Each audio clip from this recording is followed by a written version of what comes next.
By the late 1980s, in a small Italian restaurant on Adams Street in Hoboken, New Jersey, federal agents were listening to a man most of the public had never heard of.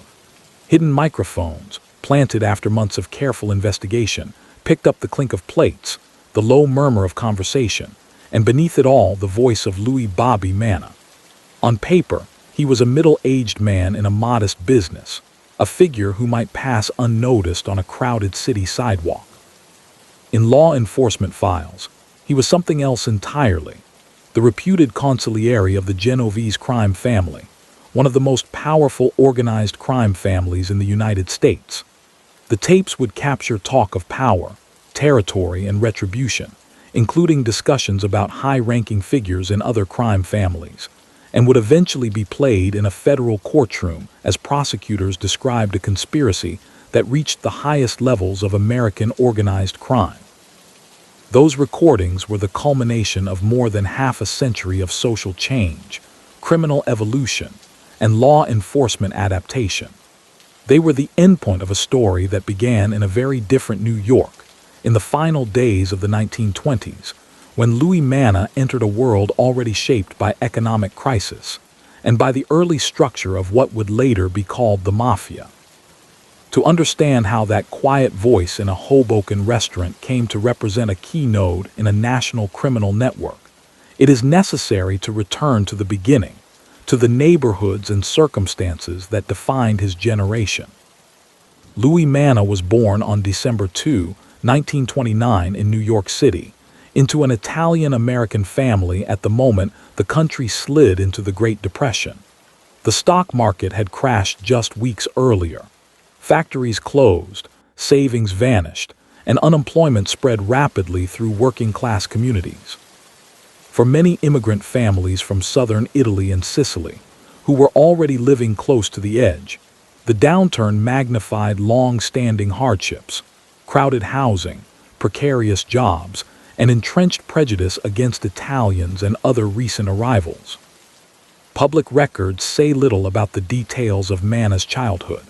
There are no widely available accounts of his school years or family dinners, no memoirs or interviews in which he reflected on his youth. What can be known with confidence comes from the broader history of the time and place in which he grew up. Italian-American families in New York in the 1930s were clustered in tightly knit neighborhoods, where the local parish, street corner, and storefront businesses formed the fabric of daily life. These neighborhoods were also, in varying degrees, touched by the presence of organized crime. In the years before Manna's birth, figures like Charles, Lucky, Luciano, and Vito Genovese had helped transform older, fragmented Italian criminal groups into a more structured, business-like network. By the early 1930s, this network was often referred to as La Cosa Nostra by its participants, and it was arranged into families that corresponded roughly to geographic territories. New York, with its vast immigrant population and its role as the country's largest port, became the center of this system. The future Genovese crime family, which would eventually count Manna among its leaders, emerged from this consolidation, first under Luciano's influence and later under bosses like Frank Costello and Vito Genovese. For children coming of age in that environment, organized crime was not an abstract concept. It appeared in the form of men who controlled gambling operations, loan sharking, protection rackets, and access to jobs, especially on the docks and in construction. In many Italian neighborhoods, these men were feared, but they could also be seen as sources of stability or opportunity in an economy that often shut immigrants out. Historians of the period note that this dual perception, both as predators and as alternative power brokers, helped sustain the influence of the families. Young people growing up in such districts could see the contrast between the daily struggle of most families and the apparent authority and reach of those connected to the underworld.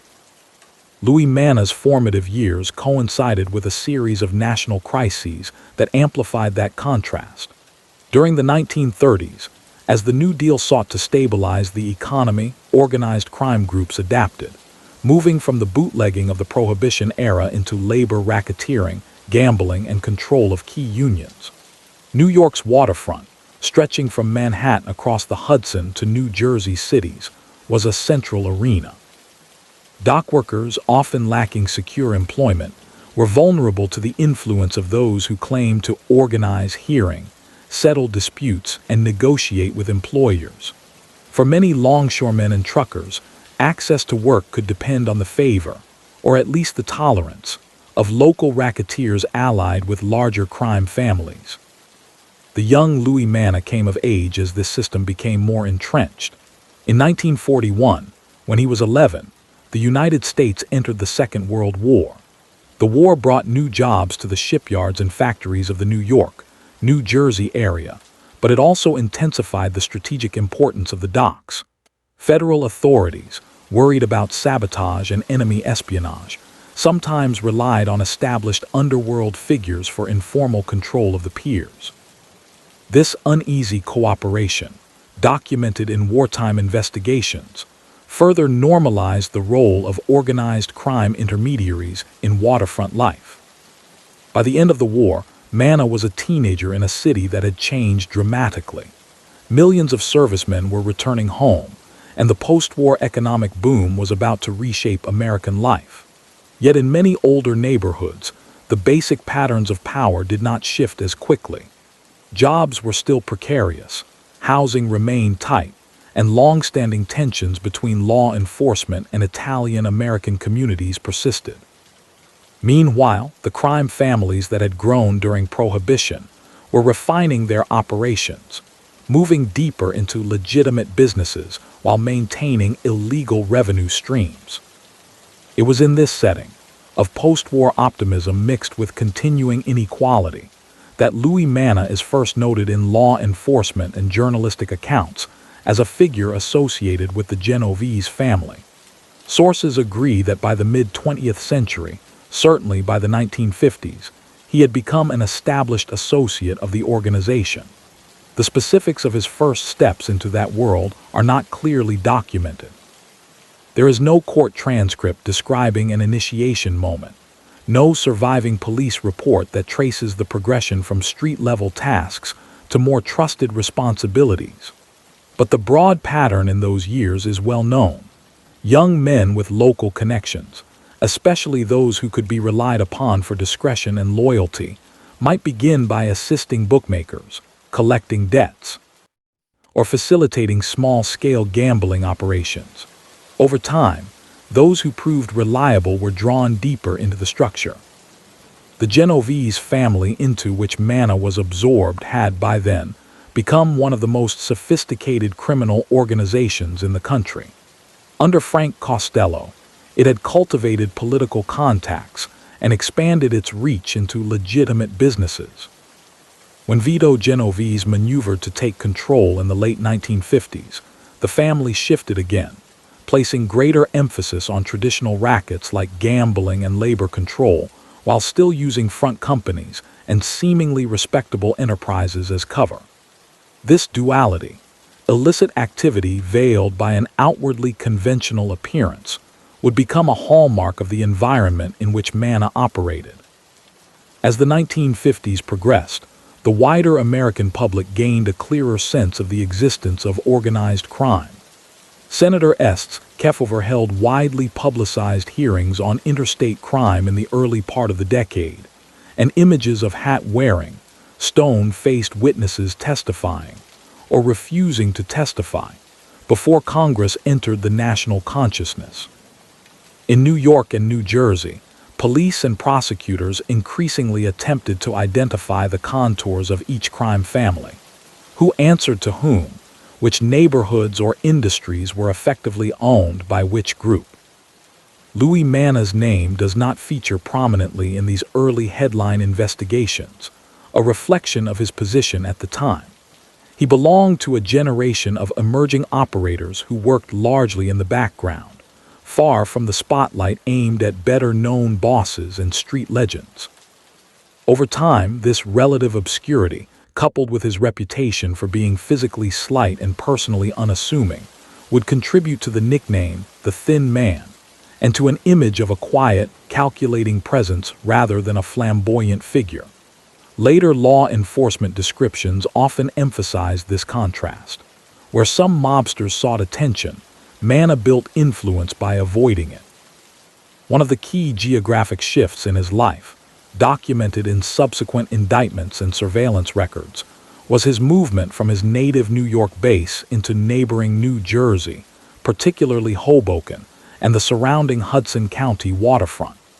By the mid-20th century, that area had become a crucial extension of New York's underworld. The docks, trucking companies, and warehouses on the Jersey side were intertwined with those in Manhattan. Controlling one side of the river meant having leverage over the flow of goods, the issuance of work assignments, and the collection of illicit payments. The Genovese family had long maintained a strong presence along this corridor through figures such as Willie Morty and Gerardo Cattina. As older leaders died, were imprisoned, or stepped back, younger men filled the vacuum. Law enforcement accounts from the later decades consistently placed Louis Manna at the center of the Genovese organization's New Jersey operations. To reach that point, he would have had to navigate a competitive and dangerous internal environment, where missteps could be punished harshly, and where advancement depended on building a track record of reliability in handling money, disputes, and contacts. The social context of New Jersey's river towns in the 1950s and 1960s helps explain how someone like Manna could build such a base. Hoboken, Jersey City, and nearby municipalities were dense with working-class families, many of them of Italian, Irish, or Eastern European origin. Factories and shipyards offered employment, but often on unstable terms. Corruption within local governments and unions created space for organized crime intermediaries to position themselves between workers and employers. For some residents, paying tribute to a local crew or accepting their role in job allocation was seen as the cost of doing business, or simply of surviving, in a system that already felt rigged. Authorities attempting to combat these networks faced their own constraints. Many local police forces were underfunded or compromised by corruption. Prosecutors lacked the legal tools that would later be provided by statutes like the Racketeer-Influenced and Corrupt Organizations (RICO) Act. Cases often had to be built around individual incidents, such as an illegal gambling den or a particular extortion attempt, rather than tackling the structure of the family itself. This legal environment favored those who understood how to keep a low profile and maintain layers of insulation between themselves and any obvious criminal act. Against this backdrop, Louis Manna's rise can be seen less as an abrupt ascent and more as the steady accumulation of position within a mature criminal ecosystem. By the time national attention was drawn to the mafia again, with the infamous Appalachian meeting in 1957, when dozens of mob figures were detained at a rural gathering in upstate New York, Manna was part of a cohort that watched and learned. The arrests at Appalachian and the subsequent embarrassment of authorities who had long downplayed the existence of a national syndicate confirmed that the older generation of bosses was under increasing scrutiny. For ambitious middle-ranking figures, the lesson was clear: avoid the kind of congregation and visibility that had exposed the senior leadership. In the early 1960s, the federal government intensified its efforts. The testimony of Joseph Valachi, a Genovese family soldier who became an informant, provided the public with unprecedented detail about the internal structure of La Cosa Nostra. Valachi's revelations named bosses and described rituals, though they focused largely on the top tier and on events prior to his defection. Once again, Manna's name did not feature prominently in this wave of exposure. In later years, prosecutors would portray that relative anonymity as an asset that allowed him to deepen his influence without attracting unwanted attention. Meanwhile, the communities that formed the backdrop of his life were changing. The post-war decades saw the beginning of suburbanization, as some families left older urban neighborhoods for newly built towns farther from the waterfront. Yet in the older cores of Hoboken and Jersey City, the patterns of control remained. Bars, social clubs, and small businesses doubled as meeting places where local interests intersected with the wider agenda of the Genovese leadership. It was in such spaces that Manna's role gradually shifted from that of a trusted operative to that of a coordinator, someone consulted about disputes, investments, and the allocation of responsibilities. By the late 1960s and into the 1970s, law enforcement summaries and later trial records would depict Louis Manna as a central figure in the Genovese organization's New Jersey wing. However, the foundation for that position had been laid decades earlier in the economic turmoil of the Depression. The militarized waterfront of the Second World War and the evolving balance between immigrant communities, local authorities, and the national underworld. His early life, though sparsely documented in personal detail, is inseparable from these broader forces. The quiet man caught on an FBI tape in Hoboken had begun as a child in a city where power and vulnerability were keenly felt, where the lines between legitimate authority and criminal influence were often blurred, and where organized crime offered, for some, a way to navigate a system stacked against them. By the time he emerged as a significant player in New Jersey, Louis Manna had lived through the entire arc of the American mafia's rise into a structured, corporate-style entity. He had seen the old-world bosses replaced by men who viewed crime as a form of business, and he had carved out a place for himself within that framework. The boy born at the outset of the Great Depression had become a man whose decisions, and whose voice, captured decades later on hidden microphones, would draw the focused attention of federal agents and eventually a federal judge. By the early 1960s, the man who had grown up in Depression-era New York was no longer just another name in a neighborhood notebook. Within the closed world of the Genovese organization, Louis Manna had become part of the generation that translated the old waterfront and street corner rackets into something more systematized and more deeply embedded in the economy of New Jersey. Law enforcement summaries written decades later would refer to him as a longtime figure in the family's New Jersey operations, someone whose involvement went back many years before his name ever appeared in an indictment. That imprecise phrasing reflects both the secrecy of the organization and the reality that, by the time investigators felt they understood who he was, he had already been active for a long time. To follow his trajectory through those years is to look less at personal anecdotes, which remain largely undocumented, and more at the changing landscape around him. When the Second World War ended, the Hudson River waterfront on both sides of the state line was still a forest of piers. Cargo ships docked at Manhattan and Hoboken, longshoremen unloaded goods by hand, and trucking companies ferried freight inland. This system created natural choke points, dispatch yards, hearing halls, union offices, where control meant money. For decades, organized crime families had sought to dominate those choke points, and by mid-century, the Genovese family was firmly entrenched in many of them. New Jersey, where Manna would become most closely identified, occupied a crucial position in that structure. Towns like Hoboken, Jersey City, Bayonne, and Newark were not just bedroom communities for New York workers. They were industrial hubs in their own right. Oil refineries, factories, warehousing districts, and port terminals lined their waterfronts. Italian-American enclaves existed alongside Irish, Polish, and Puerto Rican neighborhoods, all linked in varying degrees to the waterfront economy. Where there were unions, construction projects, and municipal contracts, there were opportunities for illicit influence, and the Genovese organization built a reputation in New Jersey that paralleled its better-known power in Manhattan. During the 1950s and early 1960s, older New Jersey figures such as Gerardo Cattina and Anthony Tony Provenzano symbolized that reach. Cattina, a powerful Genovese leader, was widely regarded by authorities as a key overseer of the family's interests in the Garden State.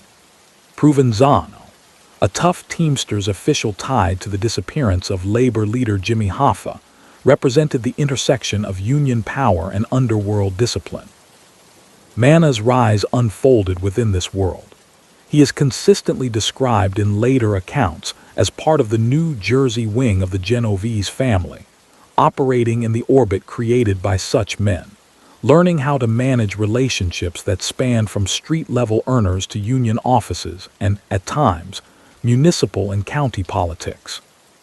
From what investigators would later reconstruct, Manna was not the sort of figure who sought public status as a union officer or local celebrity. His strength lay in remaining, for many years, a non-household name. He cultivated the persona of a low-key businessman and neighborhood regular, spending time in bars, social clubs, and restaurants that doubled as unofficial offices for the Genovese presence in Hudson County. The most famous of these locations, Casella's restaurant on Adams Street in Hoboken, would not become a national news item until the 1980s, when federal agents planted microphones there. But even before that, the pattern was in place: modest premises, regular gatherings, conversations that blended ordinary business with coded instructions. The legal environment around him was changing even faster than the neighborhoods. In 1970, Congress passed the Racketeer-Influenced and Corrupt Organizations Act, RICO, a statute designed to give prosecutors a new way to pursue organized crime figures. Rather than charging isolated acts of gambling or extortion, they could now allege that individuals were part of an ongoing enterprise, engaged in a pattern of racketeering activity. The law allowed longer sentences and, crucially, made it possible to hold higher-ups responsible for crimes carried out by subordinates, so long as prosecutors could show they directed or benefited from the activity. For men like Louis Manna, this shift raised the stakes of leadership. In earlier decades, bosses and advisors could often stay insulated from specific incidents by avoiding direct participation. Orders were given verbally, intermediaries handled details, and if a particular gambling house or Shylock operation was caught, the consequences fell primarily on the lower ranks. With RICO on the books and with federal courts gradually upholding its broad application, that insulation became less secure. The FBI and Justice Department began assembling long-term investigations that collected not just evidence of individual acts, but of patterns stretching years. At the same time, technology was beginning to erode the code of silence that had long protected the upper tiers of the mafia. Title III of the Omnibus Crime Control and Safe Streets Act of 1968 had created a legal framework for court-authorized wiretaps and hidden microphones. During the 1970s, these tools were used more aggressively against organized crime targets. Where earlier investigators had relied heavily on informants and visible surveillance, they could now, with judicial approval, place a recording device in a social club or restaurant and compile months of conversations. In New Jersey, these developments coincided with dramatic economic change. The old break bulk piers began to decline with the advent of containerization, which centralized shipping in fewer, larger ports that required less manual labor.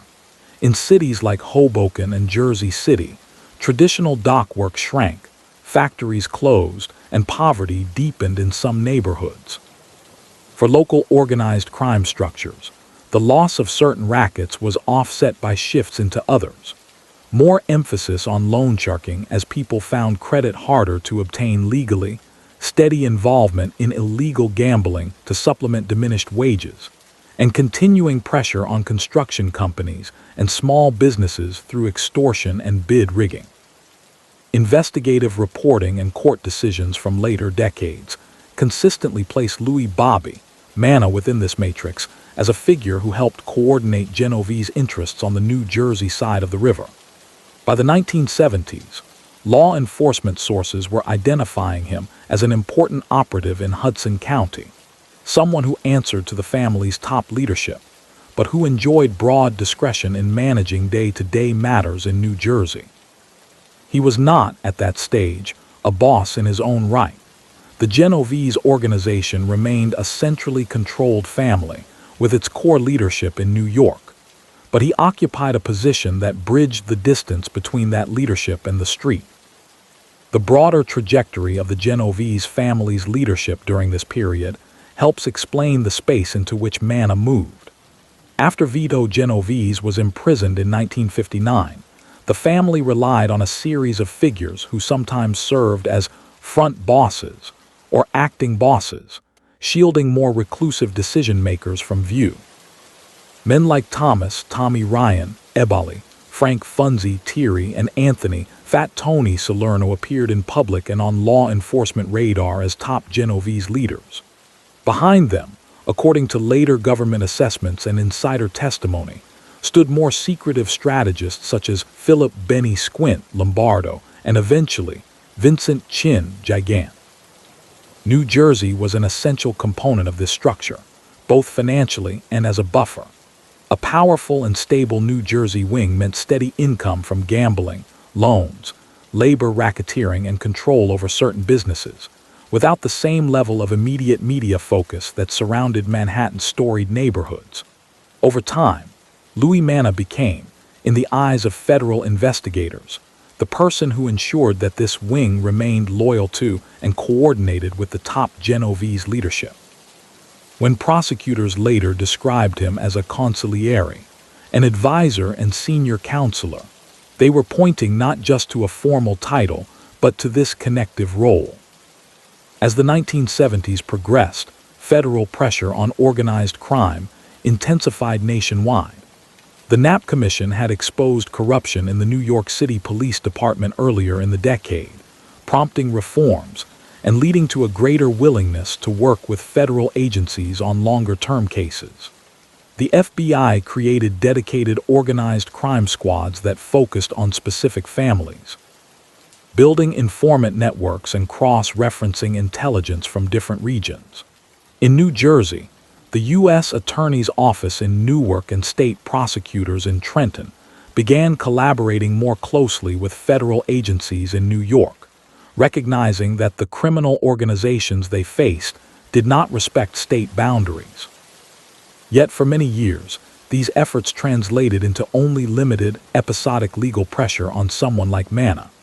Lower-level associates faced charges for gambling, assault, or extortion, and middle managers were occasionally convicted on labor racketeering or bribery counts. But the higher reaches of the Genovese network, particularly those who maintained quiet, business-like profiles, largely avoided major trials. In this environment, the ability to project calm and to avoid flamboyant displays was itself a survival strategy. Descriptions of Manna from law enforcement witnesses and court filings repeatedly mention his unassuming appearance. Not a physically imposing figure, soft-spoken, often seen in the same modest settings, careful in conversation.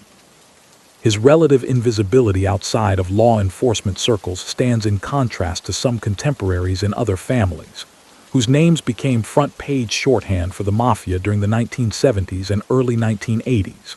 Figures like Carlo Gambino and later, Paul Castellano and John Gotti in the Gambino family came to symbolize, for the public, the very idea of a mob boss. In the Genovese family, by design, there were fewer such public faces. The organization prided itself on what investigators called a low-key approach, emphasizing money over spectacle. Within that culture, someone like Louis Bobby Manna could rise high while remaining largely unknown outside the circles that mattered. At the same time, his work placed him squarely in arenas that attracted legal and political scrutiny. The Genovese grip on aspects of the New Jersey waterfront meant that any major effort to clean up union corruption or combat extortion in port-related industries would, sooner or later, run up against people in his orbit. The same was true for construction projects that required access to concrete, trucking, and labor unions, areas in which multiple mafia families, including the Genovese, were alleged to have long exercised silent control. Investigations into these sectors throughout the 1970s and early 1980s often revealed patterns of no-show jobs, inflated contracts, and intimidation of business owners. Public concern over organized crime reached a new level in the early 1980s, when federal prosecutors in the Southern District of New York brought the famous Commission case. That case targeted the collective leadership of the New York crime families and relied heavily on RICO charges. The prosecution argued that the heads of the families sat on a commission that functioned as a sort of board of directors for the American mafia, coordinating matters like territory, major contracts, and the resolution of disputes. Among those indicted was Anthony "Fat Tony" Salerno, portrayed by prosecutors as the boss of the Genovese family. He was convicted in 1986 and sentenced to a lengthy prison term. Subsequent evidence, including testimony from informants and further investigations, led many observers to conclude that Salerno had, in fact, been a front boss, and that Vincent Chin Gigant had been the real power in the Genovese family even before the Commission case. Within this shifting context, the New Jersey wing and Louis Manna's place in it took on new significance. If the recognized bosses were now under indictment or in prison, the family needed trusted senior figures on the street to maintain order, collect revenue, and transmit decisions.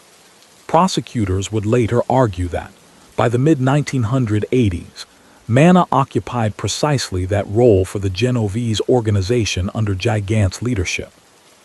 In New Jersey itself, the mid-1980s were a period of visible strain. Cities like Hoboken were beginning an uneven process of transformation, as old industrial buildings and waterfront parcels drew the interest of developers who saw potential for offices, apartments, and entertainment venues. This created new opportunities and new conflicts. The redevelopment of former port and factory areas meant contracts, permits, and political decisions about zoning, all arenas historically vulnerable to informal pressure. At the same time, the shrinking of traditional rackets, such as certain forms of waterfront labor control, forced entrenched networks to adapt. For law enforcement, the convergence of new legal tools, technological advances, and a clearer picture of the mafia's hierarchy produced a more focused approach. Rather than treating New Jersey cases as isolated episodes, federal agents and prosecutors increasingly tried to understand how activities in Hudson County related to decisions made in New York. The goal was not merely to arrest bookmakers or break up a single loan sharking ring, but to connect those operations vertically to the people giving orders. In the files that grew out of this strategy, Louis Manna appears not as a peripheral figure but as a central organizing node. The man who, according to later indictments, relayed instructions from the Genovese leadership to the New Jersey crews and reported back on their earnings and problems. By the mid-1980s, this attention was beginning to crystallize around specific locations and individuals. Agents had identified certain restaurants and clubs as regular meeting spots for Manna and his associates. They knew the nicknames and routines of men who, for years, had largely escaped serious prosecution. What they lacked, until that point, was the kind of direct, contemporaneous evidence that could tie strategic discussions to concrete criminal plans. Building that evidence would require the full use of Title III surveillance and the patience to monitor, for months on end, the casual-sounding conversations that took place over food and coffee in Hoboken. The quiet rise that had begun in the unremarkable streets of Depression-era New York had thus traversed decades of social and economic transformation. Louis Manna had moved from the shadow of older Genovese power brokers into a role where he was, in the assessment of federal authorities, a key decision-maker for one of the most influential crime families in the country. His life across the 1960s and 1970s cannot be charted in personal detail, but its outline is written in the evolving methods of organized crime and the escalating response of the state. As New Jersey cities shifted from industrial hubs to contested sites of decline and redevelopment, he stood at the intersection of old rackets and new opportunities, a figure whose quiet voice and careful manner would soon be heard far beyond the walls of Hoboken's neighborhood establishments. The moment when Louis Manna's quiet voice finally echoed far beyond Hoboken came when federal agents, armed with the legal tools that had evolved over 2 decades, managed to place hidden microphones inside Casella's restaurant. For years, the low-slung Italian place on Adams Street had been a neighborhood fixture, a spot where local residents ate and talked amid the clatter of dishes and the hiss of the kitchen. To the FBI and prosecutors in Newark, it had another identity, an unofficial command post for the Genovese family's New Jersey operations. By the mid-1980s, investigators were convinced that if they could listen inside Casella's, they would gain an extraordinary view into the internal workings of one of the country's most powerful crime families, and into the role played by the man they now described in internal reports as the Genovese consigliere. That description reflected the belief, increasingly common among federal agents and organized crime analysts, that Manna was more than just a local organizer. The consigliere in mafia tradition was an advisor and strategist, a senior figure who counseled the boss, mediated disputes, and helped shape responses to external threats. By the time the government moved on Casella's, the Genovese boss was widely thought to be Vincent Chin Gigant, a man who rarely appeared in public, and who cultivated an image of eccentricity that many believed was designed to ward off prosecution. In that structure, Manna, based in New Jersey but tightly linked to New York, was seen as one of the key people translating Gigant's wishes into day-to-day decisions on the street. The climate in which those decisions were made had grown increasingly tense. Across the Hudson, the Gambino crime family had been shaken in December 1985 by the killing of its boss, Paul Casella, outside a Manhattan steakhouse.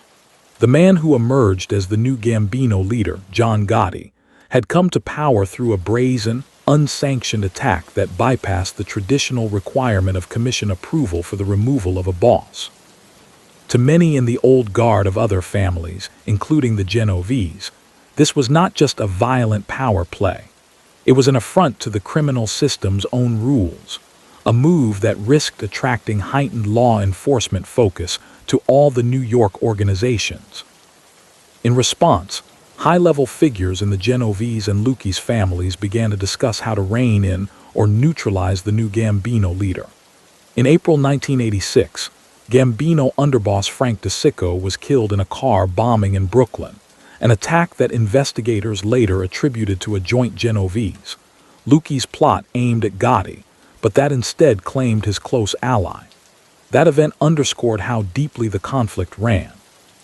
It also confirmed for federal authorities that the top tiers of the families were prepared to use violence against one another when they believed internal balance and revenue streams were threatened. Against this backdrop, Louis Manna's position took on added weight. He was, according to later government accounts and informant testimony, one of the figures through whom the Genovese leadership. Frustration with Gotti was expressed, particularly as it related to disputes over territory and influence in New Jersey. Gotti's style, flashy, mutta affrunla, and unconcerned with the la pruffle tradition preferred by the Genovese, was the opposite of Manna's. Where Gotti publicly paraded through Manhattan's Little Italy and appeared on tabloids, Manna was content to remain, in the public eye, a nearly anonymous older man at a Hoboken restaurant. But on the tapes collected by federal agents, prosecutors would later assert, he did not hide his anger about the shifts Gotti had brought to the underworld landscape. Securing those tapes required both judicial approval and painstaking work. Under Title III of the Omnibus Crime Control and Safe Streets Act, investigators could obtain court orders authorizing electronic surveillance if they presented sufficient evidence that a location was being used for ongoing criminal activity. By the mid-1980s, The FBI and the U.S. Attorney's Office in Newark believed they had such evidence about Casella's. After months of investigation, they convinced a judge to allow the placement of hidden microphones. The devices, once installed, began to capture not just the daily noise of a working restaurant, but the conversations at certain tables and in certain back rooms where Manna and his associates regularly gathered. What those microphones recorded over the subsequent months became the backbone of the most important case ever brought against Louis "Bobby" Manna. Agents monitoring the tapes heard discussions of illegal gambling operations, loans made at steep interest rates, and efforts to maintain influence over unions and businesses along the New Jersey waterfront. They also heard talk of more serious matters, disputes with figures in other families, complaints about encroachment on Genevieve's territory, and, according to prosecutors, explicit planning of violent acts directed at both rivals and perceived internal threats. One name that recurred in these monitored conversations was John Gotti. For the Genevieve's leadership, Gotti's rise and his public persona were not only a matter of style, they were a practical problem. The Gambona family's reach into New Jersey, particularly in union and construction spheres, intersected with established Genevieve's interests. When Gotti made decisions that, in the Genevieve's view, upset prior understandings about how certain rackets should be divided or overseen, it was seen as more than just bravado. It was a challenge to revenue streams and influence that the Genevieves believed they had earned over decades. Prosecutors would later tell a jury that on the Casella's tapes, Manna could be heard discussing Gotti and his trusted circle in ways that went far beyond verbal criticism. The government alleged that he talked about eliminating the Gambona boss, his brother Gene, also a made member of the Gambona family, and others close to them. These discussions, they argued, were not idle talk but part of a concrete plan to arrange for Gotti's killing, a plan that included scouting his movements and exploring ways to carry out an attack without provoking uncontrolled retaliation. Manna's defense would later dispute those characterizations, portraying the conversations as angry talk in a rough environment. But on the tapes, the government insisted there were details and repeated references that, taken together, indicated intent. Another name took on central importance in the developing case: Johnny D. Dagella. Dagella was not an outsider. He was a Genevieve's captain in Bayonne, New Jersey, long associated with the family's control of parts of the waterfront. A former boxer, he had become a notable figure in union and put-related matters, and he had been prosecuted by the government on racketeering charges that accused him of extortion and other offenses tied to shipping and docks.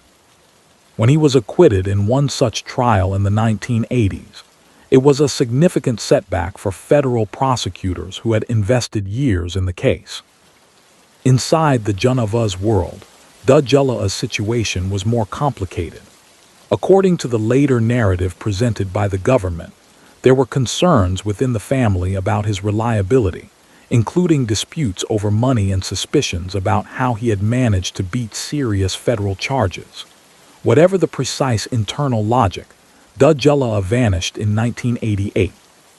His body was later recovered from New Jersey waters, and investigators quickly concluded that his death was a targeted killing. In subsequent indictments and court filings, prosecutors alleged that Louis Manna had approved, or at least participated in the approval, of the decision to have Dagella killed. They cited taped conversations from Casella's in which Dagella's name appeared amid discussions of discipline, control, and the need to maintain order within the Genevieve's ranks. The tapes also revealed, according to the government, a focus on a man named Owen Knuckles Scuff. Scuff was a gambler and Genevieve's associate with long experience in the underworld. At some point in the mud 1980, he began cooperating with federal authorities, providing information about illegal gambling and other rackets in which he had been involved. From the perspective of the Genevieve's leadership, and particularly someone in Manna's position, a cooperating witness with Scuff's knowledge was a serious threat. Prosecutors later claimed that on the Casella's recordings, Manna and his associates discussed scuff as a problem that needed to be solved, using language that, in the government's view, clearly pointed to plans for his physical elimination. What set the scuff matter apart was that federal agents, already listening to Casella's, became aware in close to real time that there were discussions about harming a known cooperator. That created a dual urgency. On the one hand, to move scuff into a more secure protective arrangement, and on the other, to preserve and document the recordings as evidence of a conspiracy to kill a federal witness.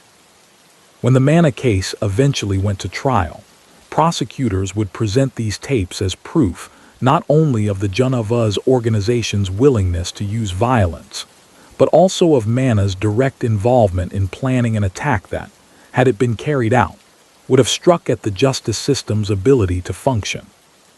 By 1987 and 1988, the pieces of a large, cohesive case against Louis Manna had come together. The electronic surveillance from Casella's provided a running record of conversations in which he appeared to direct or bless a range of activities: oversight of illegal gambling operations, decisions about loans and collections, discussions of union matters, and, most dramatically, plans concerning the Gumbana leadership, disciplinary actions within the Junavaz ranks, and a scheme to target a government cooperator. Investigators supplemented this with other evidence: physical surveillance, informant reports, and financial records that, they believed, linked the recorded conversations to specific acts or attempted acts. The legal vehicle for bringing all of this into a single courtroom was RICO. Instead of filing a series of separate cases, a murder trial here, an extortion indictment there, the U.S. Attorney's Office in Newark chose to argue that Manna and several defendants were part of an ongoing criminal enterprise, the Junavaz crime family as it operated in New Jersey. The indictment, handed up in 1988, charged Manna with racketeering and racketeering conspiracy, and listed as predicate acts a number of serious offenses, including conspiracy to murder John Gutty and Gene Gutty, conspiracy to murder Owen Scuff, and aiding and abetting the murder of John Dujala. Other counts addressed extortion, illegal gambling, and related conduct that the government said formed part of the pattern of racketeering. For law enforcement, naming Manna in this way was a significant step. He was not simply portrayed as one more soldier or captain. He was identified as the consigliere, the top advisor, closely connected to Vincent Jagunta and the family's leadership in New York. In the government's narrative, decisions discussed at Casella's were not independent ventures, but reflections of broader Junavaz policy, filtered through Manna's role as New Jersey overseer. The implication was clear. To convict him would be to strike directly at the upper levels of the most secretive of the New York crime families. Manna, for his part, pleaded not guilty to all charges. Through his attorneys, he maintained that he was being targeted not because of provable criminal acts, but because of his reputation within law enforcement circles and the government's desire to showcase a victory against the Junavaz organization. The defense emphasized his age. By then he was nearing 60, and his outward life as a restaurant regular and modest businessman. They suggested that the government had misinterpreted or interpreted the taped conversations from Casella's, treating exaggerated or ambiguous language as hard evidence of actionable plans. The stakes of the case were widely recognized. Organized crime watchers saw it as a crucial extension of the federal offensive that had begun with the commission case. That earlier prosecution had placed several New York bosses behind bars, but it had not fully dismantled the family's ability to operate, especially in places like New Jersey, where key lieutenants remained on the street. By going after Manna as an alleged consigliere and regional coordinator, the Newark prosecutors were attempting to cut into the Junavaz command structure itself, demonstrating that even those who stayed in the background, far from the tabloids, could be reached. For the Gambunna family and John Gotti, the case carried its own implications. To hear in open court that senior figures in the Junavaz organization had, according to the government, conspired to murder the Gambunna boss, and his brother was to see in public a confirmation of the deep rift Gutti's rise had created inside the underworld. While Gotti at that time remained free, and in the media, flamboyantly confident, the Manna indictment underscored how precarious his position really was. Not only law enforcement but also other crime families had, if the government's account was accurate, actively sought his death. In New Jersey's political and civic circles, the pending trial was watched with a mixture of hope and apprehension. For decades, allegations of mob influence in waterfront unions, local government contracts, and construction had been part of the background noise of public life along the Hudson. Many residents had grown cynical about the possibility of real change. A successful RICO prosecution against someone portrayed as a top strategist in the Junavaz network promised, at least in theory, a break with that history. Yet there was also skepticism, born of earlier failed prosecutions, about whether a jury would be willing to convict a man who, in person, might present as an unremarkable older figure, whose most damning words had been recorded in the informal, coded talk of a neighborhood restaurant. When the case finally moved from grand jury indictment to the open courtroom of a federal trial in Newark, Louis Manna entered a public arena that he had avoided for most of his adult life. The man whose power, if the government's portrayal was to be believed, had rested in quiet conversations, and behind Sunna's influence was now seated at the defense table under the bright lights of judicial scrutiny. Around him, prosecutors prepared to play hours of recordings from Casella's.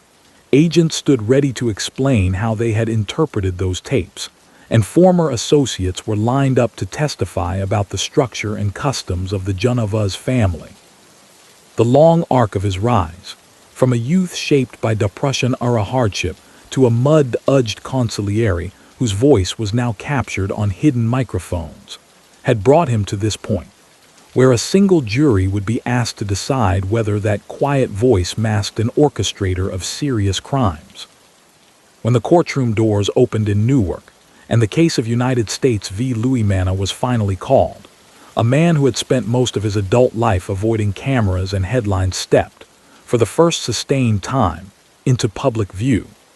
Louis Manna, nearing 60, walked into the well of the federal court accompanied by U.S. Marshals and his attorneys, took his seat at the defense table, and faced a paneled jury box that would soon be filled. The room itself was unremarkable. Pinned to walls, the American flag behind the judge's bench, the seal of the court above. Yet for law enforcement, organized crime observers, and the communities that had lived for decades under the shadow of racketeering and intimidation, the proceedings that began there represented the culmination of years of methodical investigation into one of the mafia's most secretive leadership circles.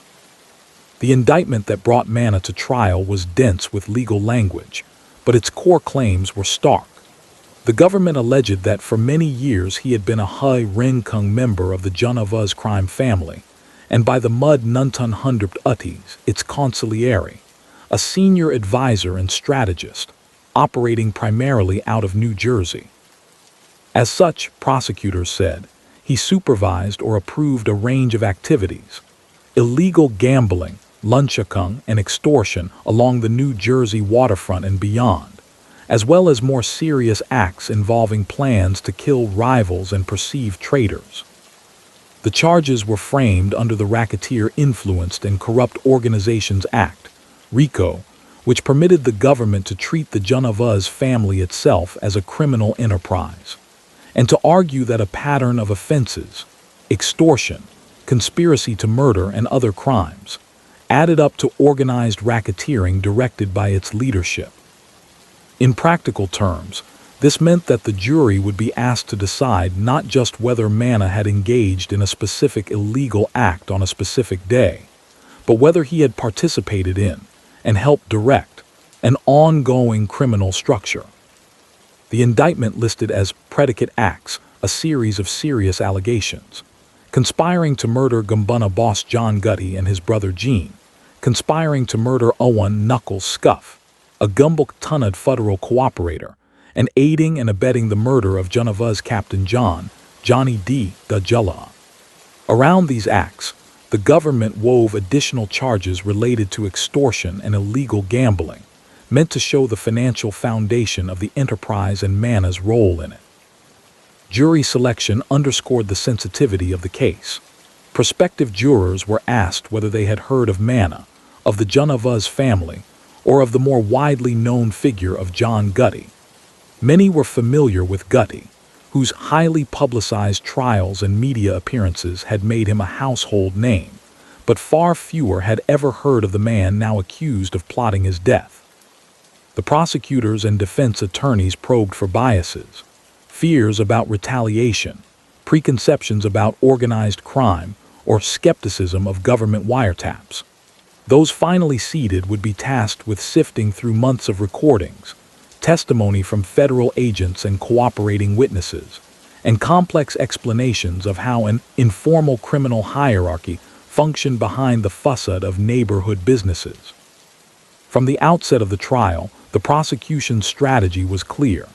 They set out to build, piece by piece, a picture of the Junavuz organization and of Manna's place within it, then to link that structure to specific events and conversations captured on hidden microphones at Casella's restaurant in Hoboken. FBI agents and organized crime analysts testified early about the general hierarchy of La Cosa Nostra. Bosses at the top, assisted by underbosses and consiglieri, with captains and soldiers managing the operations. They explained how, based on years of surveillance and informant information, they had concluded that Vincent Chin Jagunta was the Junavuz boss during the period in question, that the family exerted Lungstendung influence in New Jersey, and that Manna served as consigliere and as Jagunta's principal overseer across the Hudson. To support these claims, the government introduced charts, simplified diagrams of alleged relationships within the family, and called witnesses who had once moved within that world. Some were cooperating former associates from various mafia families, men who had decided to testify in the hope of reduced sentences in their own cases. They described how the Junavuz family maintained discipline, handled disputes, and divided income from rackets. In their accounts, Manna appeared as a senior figure whose approval was sought on serious matters in New Jersey, including decisions about territory, personnel, and responses to perceived insubordination. But the truly distinctive feature of the case was not the organizational charts or the cooperating witnesses. It was the recordings made at Casella's. After obtaining court approval under federal wiretap laws, investigators had placed microphones inside the Hoboken restaurant that, for months, captured conversations among Manna and his close associates. In the courtroom, the jury watched as prosecutors wheeled in tape machines and stacks of transcripts. An FBI agent who had spent countless hours listening to the recordings explained how the tapes had been logged, how inaudible segments had been noted, and how the government had prepared transcripts to help jurors follow along. Headphones were distributed, and often the courtroom would fall nearly silent except for the rustle of paper as jurors tracked a transcript while muffled voices played through their earpieces. On those tapes, prosecutors contended, Manna could be heard speaking in a calm, matter-of-fact tone about a range of subjects, including the operations of illegal gambling businesses, the handling of troublesome debtors, and the reallocation of certain income streams among Genovese crews. Much of the language was coded or elliptical, names replaced by nicknames, sensitive topics referred to obliquely, but agents and cooperating witnesses were brought in to explain common underworld terms and to interpret recurring phrases. The defense objected frequently, arguing that the government was asking jurors to accept speculative glosses on ambiguous words. The judge, seeking a balance, allowed interpretations, but instructed jurors that they were the ultimate arbiters of what the tapes did or did not show. As the recordings were played, certain themes emerged. One involved persistent criticism of John Gotti and his conduct as Gambino boss. Prosecutors highlighted segments in which Manna and others appeared to discuss Gotti's perceived recklessness, his public profile, and his encroachment on areas the Genovese leadership considered their own, particularly in New Jersey. From there, the tapes moved into more ominous territory. The government pointed to discussions in which Manna allegedly authorized or encouraged plans to kill Gotti and his brother Gene, as well as certain key Gambino associates. Details on the tapes, prosecutors argued, included suggestions about potential locations, concerns about timing, and discussions about avoiding a broader gangland war. No attempt on Gotti's life ever took place as a result of these conversations, a fact the defense emphasized repeatedly. They argued that in the rough talk of mob-connected social spaces, people often spoke in extreme terms without acting on their words, and that prosecutors, eager to score a major organized crime victory, were inflating angry conversations into a full-blown assassination conspiracy. The government responded that under conspiracy law, the crime was the agreement to commit unlawful acts, not only their execution, and that the level of detail and repetition in the recorded discussions showed that the planning had gone beyond mere venting. The tapes related to Johnny D. DiGilio's fate were presented as evidence of a different, but equally serious, pattern. DiGilio, a Genovese captain with a long history on the New Jersey waterfront, had been acquitted a few years earlier in a federal racketeering trial that accused him of extortion and other crimes tied to port operations. To outside observers, the acquittal had been a major prosecutorial setback. Inside the Genovese family, however, DiGilio's position appeared less secure. According to the government's theory, disagreements over money, questions about his conduct, and internal perceptions of his reliability had led senior figures to view him as a liability. When he disappeared in 1988 and his body was later found in the water, law enforcement immediately suspected an internal hit. In court, prosecutors did not claim that the Casella's tapes captured anyone describing the killing itself in graphic detail. Instead, they focused on conversations in which DiGilio's name came up in the context of discipline and control. They argued that the tone and content of certain remarks, combined with the timing of DiGilio's disappearance and death, showed that Manna had participated in approving or ordering the action. Here, too, the defense countered that the evidence was circumstantial, and that the tapes lacked any explicit, contemporaneous instruction tying Manna to DiGilio's fate. But the government urged jurors to view the recordings within the wider context of how such organizations historically handled perceived internal problems. The third central narrative thread concerned Irwin Knuckles Skiff, the gambler and longtime underworld associate who had become a cooperating witness for the government. Skiff's decision to assist federal investigators, providing information about illegal gambling and other rackets, posed an obvious danger to anyone involved in those activities.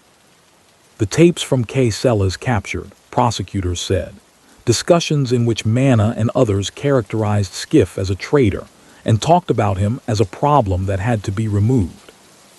While the government did not present evidence that an actual attempt on Skiff's life occurred, they argued that the recorded conversations demonstrated a clear intent to obstruct justice by harming a cooperating witness, and that steps were being considered for such an attempt before law enforcement intervention made it impractical. On this point, the prosecution had an additional advantage: the ability to show in real time how their knowledge of the recorded conversations had shaped their actions. Agents testified about monitoring discussions at Casella that raised concerns about Skiff's safety and about measures taken to increase his protection once they realized he was being targeted in absentia. This allowed prosecutors to argue not only that the conspiracy existed, but that it had immediate, tangible effects on how the government managed the safety of a key source. It also underscored, for the judge and jury, the broader stakes. Beyond turf or money, plots against cooperators attacked the ability of the justice system itself to assemble cases. Throughout the trial, Manna sat quietly at the defense table, occasionally conferring with his lawyers but rarely displaying any visible emotion. The contrast between his subdued demeanor in court and the portrait painted by the prosecution, as a decisive consigliere, calmly weighing and approving serious actions, did not go unnoticed. Defense attorneys seized on that contrast, portraying him as a man whose role had been exaggerated by investigators eager to attach a high-ranking label to someone within reach. They argued that the government was effectively punishing him for the reputation of the Genovese family as a whole, rather than for individually proven acts. To support this framing, the defense questioned the reliability of the government's cooperators, highlighting their criminal histories and the benefits they hoped to receive in exchange for their testimony. They pressed FBI agents on the limitations of electronic surveillance, poor audio quality, moments where words were missing or unclear, and the danger of reading too much into slang or incomplete phrases. They also stressed that, despite extensive surveillance, law enforcement had not recorded Manna personally issuing explicit, unambiguous orders to carry out any specific act of violence, and that much of the government's case therefore rested on inference. The legal arguments over RICO itself played out in the background. Defense counsel raised, both at trial and later on appeal, questions about whether the statute allowed the government to reach back too broadly, aggregating different kinds of conduct into a single racketeering narrative. Prosecutors countered that Congress had enacted RICO precisely to address entrenched criminal enterprises whose power lay in continuity and structure, and that the Genovese organization in New Jersey was a textbook example. The judge instructed the jury carefully on the elements the government had to prove: the existence of an enterprise, Manna's association with it, and his participation in the conduct of its affairs through a pattern of racketeering activity, including the charged conspiracies. Outside the courthouse, the case drew steady but not sensational coverage. Newspapers in New Jersey and New York reported on the trial's progress, often noting its connection to the broader federal campaign against organized crime that had already produced the commission case convictions in Manhattan. Articles contrasted the low profile figure of Manna with the high visibility defendants in other families, particularly John Gotti, who at that time was still publicly defiant despite his own mounting legal troubles. For residents of Hoboken and nearby communities, the presence of federal marshals and national crime reporters was a visible reminder that the familiar, aging man often seen at Casella's was, in the eyes of the government, at the center of something much larger. After weeks of testimony and the presentation of hundreds of exhibits, the case was finally submitted to the jury. Deliberations stretched over several days as jurors requested playbacks of key recordings and asked for clarifications of certain legal instructions. Ultimately, they returned with a verdict that validated the government's approach. Louis Manna was found guilty of racketeering and racketeering conspiracy, with the jury agreeing that the government had proved the predicate acts involving conspiracy to murder John and Jean Gotti, conspiracy to murder Owen Scuff, and aiding and abetting the murder of John Dujula, along with related extortion and gambling offenses.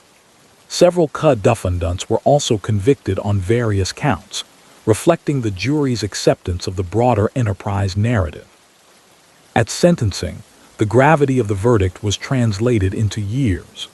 The federal judge, citing the seriousness of the conduct and Manna's leadership role, imposed an 30-year prison term, along with a substantial fine.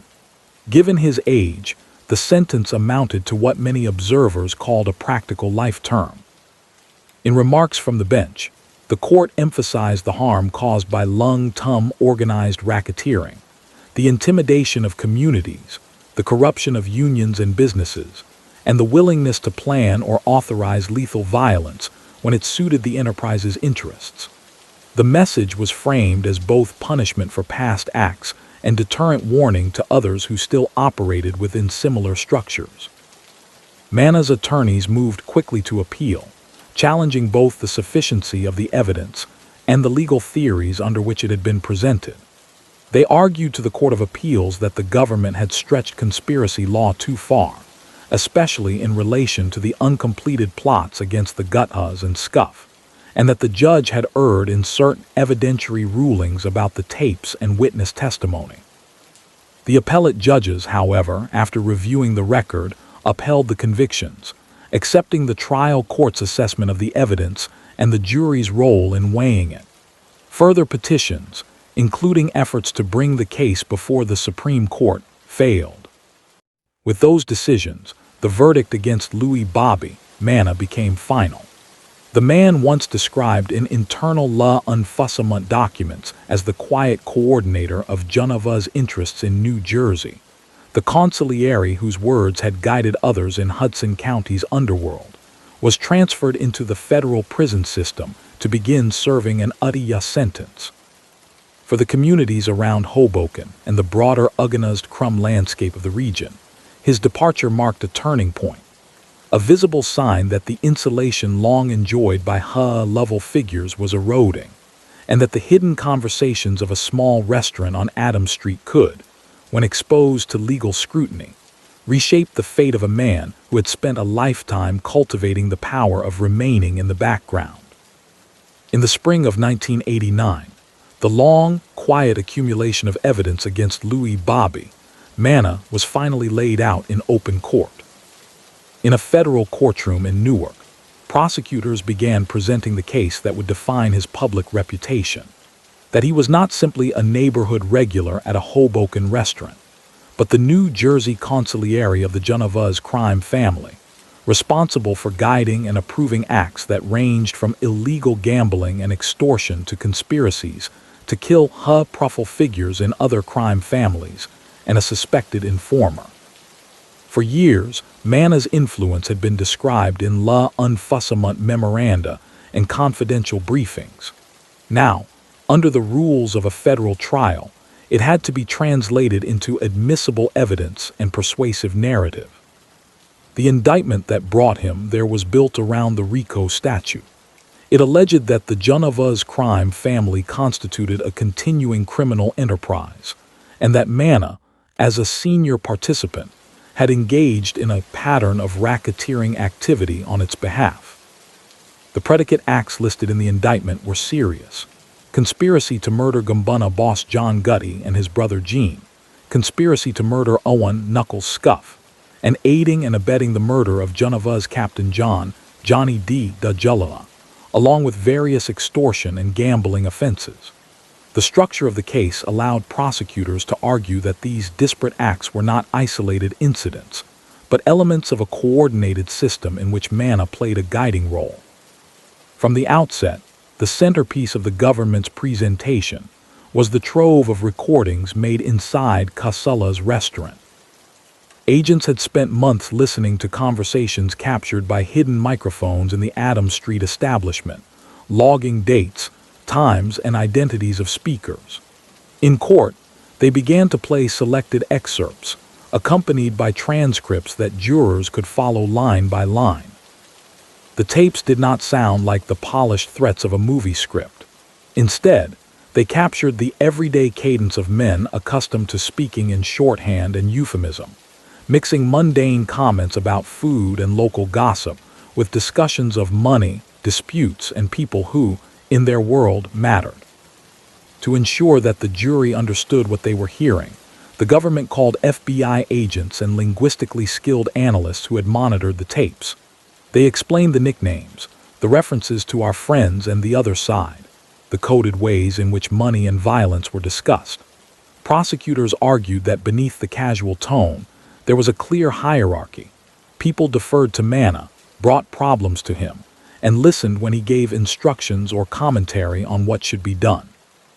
In their telling, This was the behavior of a consigliere, an advisor whose words carried the weight of authority.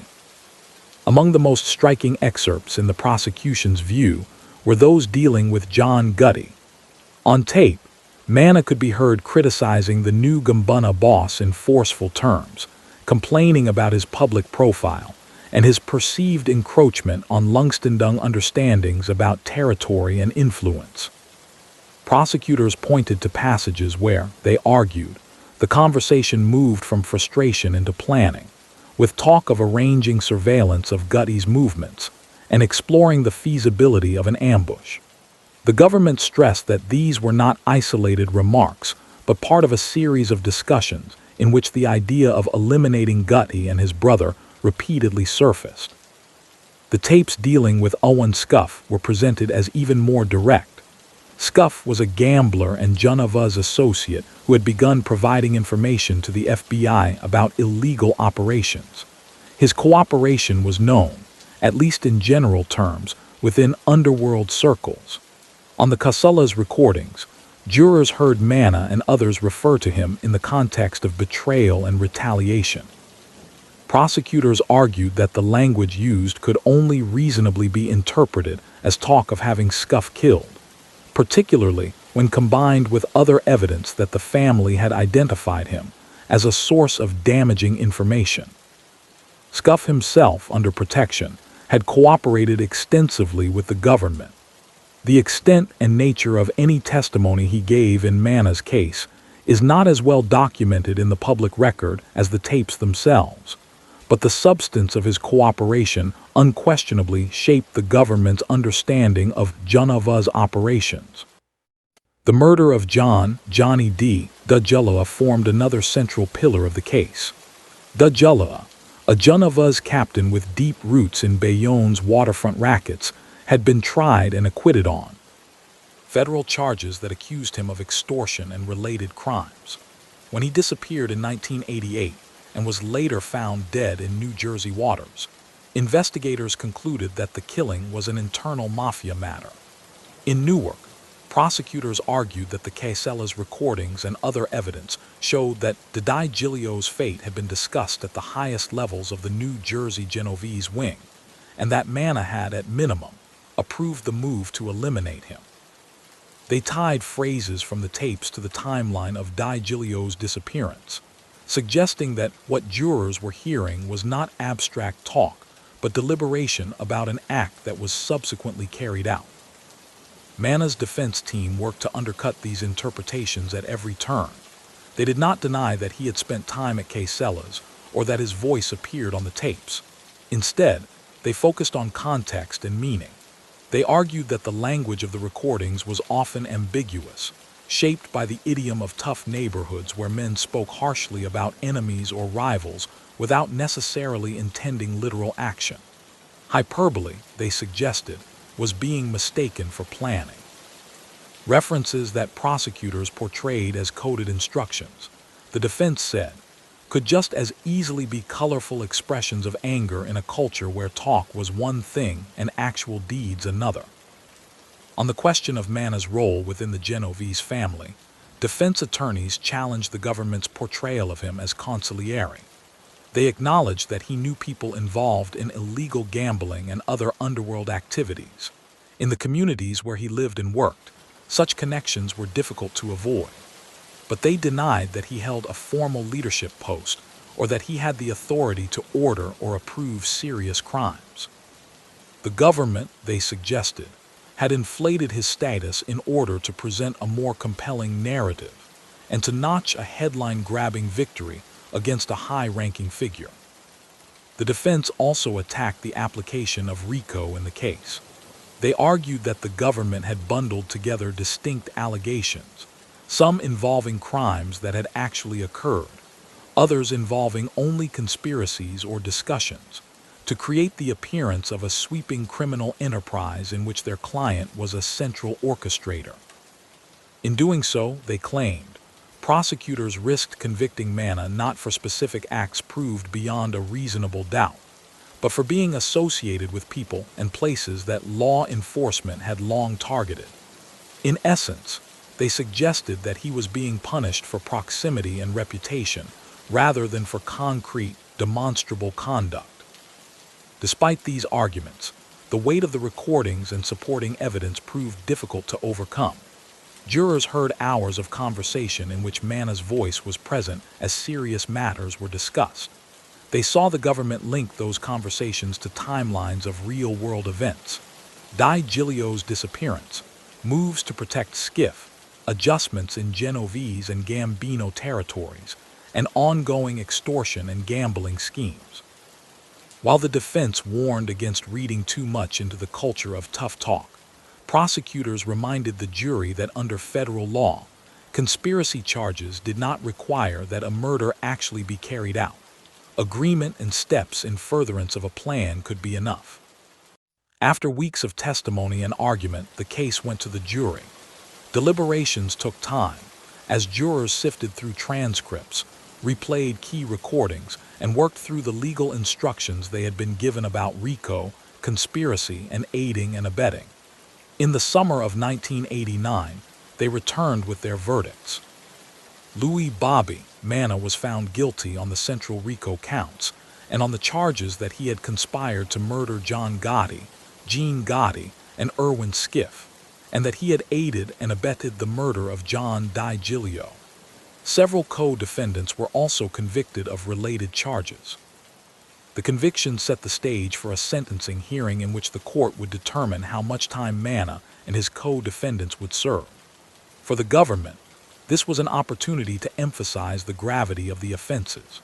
Prosecutors highlighted not only the human costs associated with the Di Giglio killing and the threats to Skiff, but also the broader impact of organized crime control over unions, businesses, and public life in New Jersey.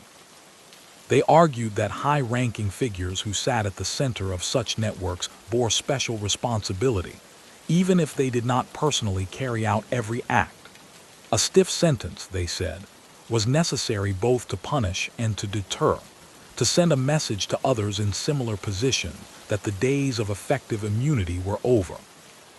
Manna's lawyers, in contrast, stressed his age. He was in his late 50s at the time, and the fact that he had no prior convictions of similar magnitude. They pointed to his outwardly modest life and to the absence of ostentatious displays of wealth often associated in the public imagination with mafia figures. While not minimizing the seriousness of some of the conduct discussed at trial, they asked the court to consider a term of years that, though substantial, would leave open the possibility that he might one day be released as an elderly man rather than die behind bars. The judge was unpersuaded. In 1989, Louis Manna was sentenced to 80 years in federal prison, effectively a life sentence given his age and the absence of parole in the federal system after the Sentencing Reform Act.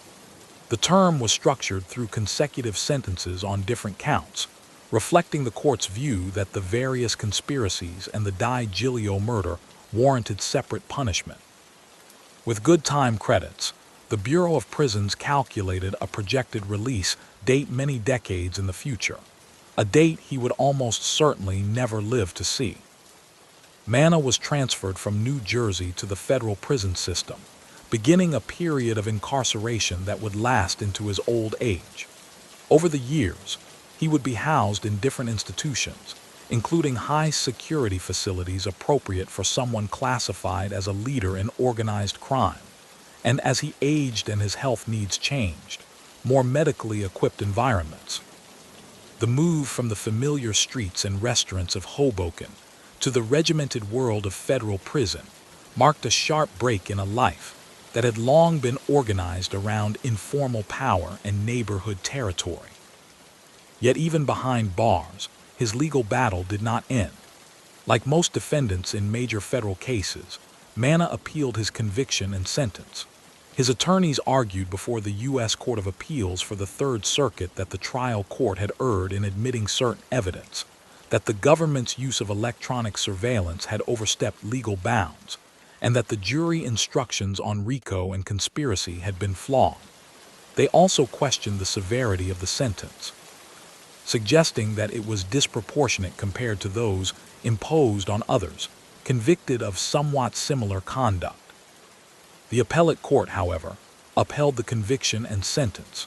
In a published opinion, it rejected the challenges to the wiretaps and the Casella's recordings, finding that the government had complied with statutory requirements in obtaining and executing the surveillance orders.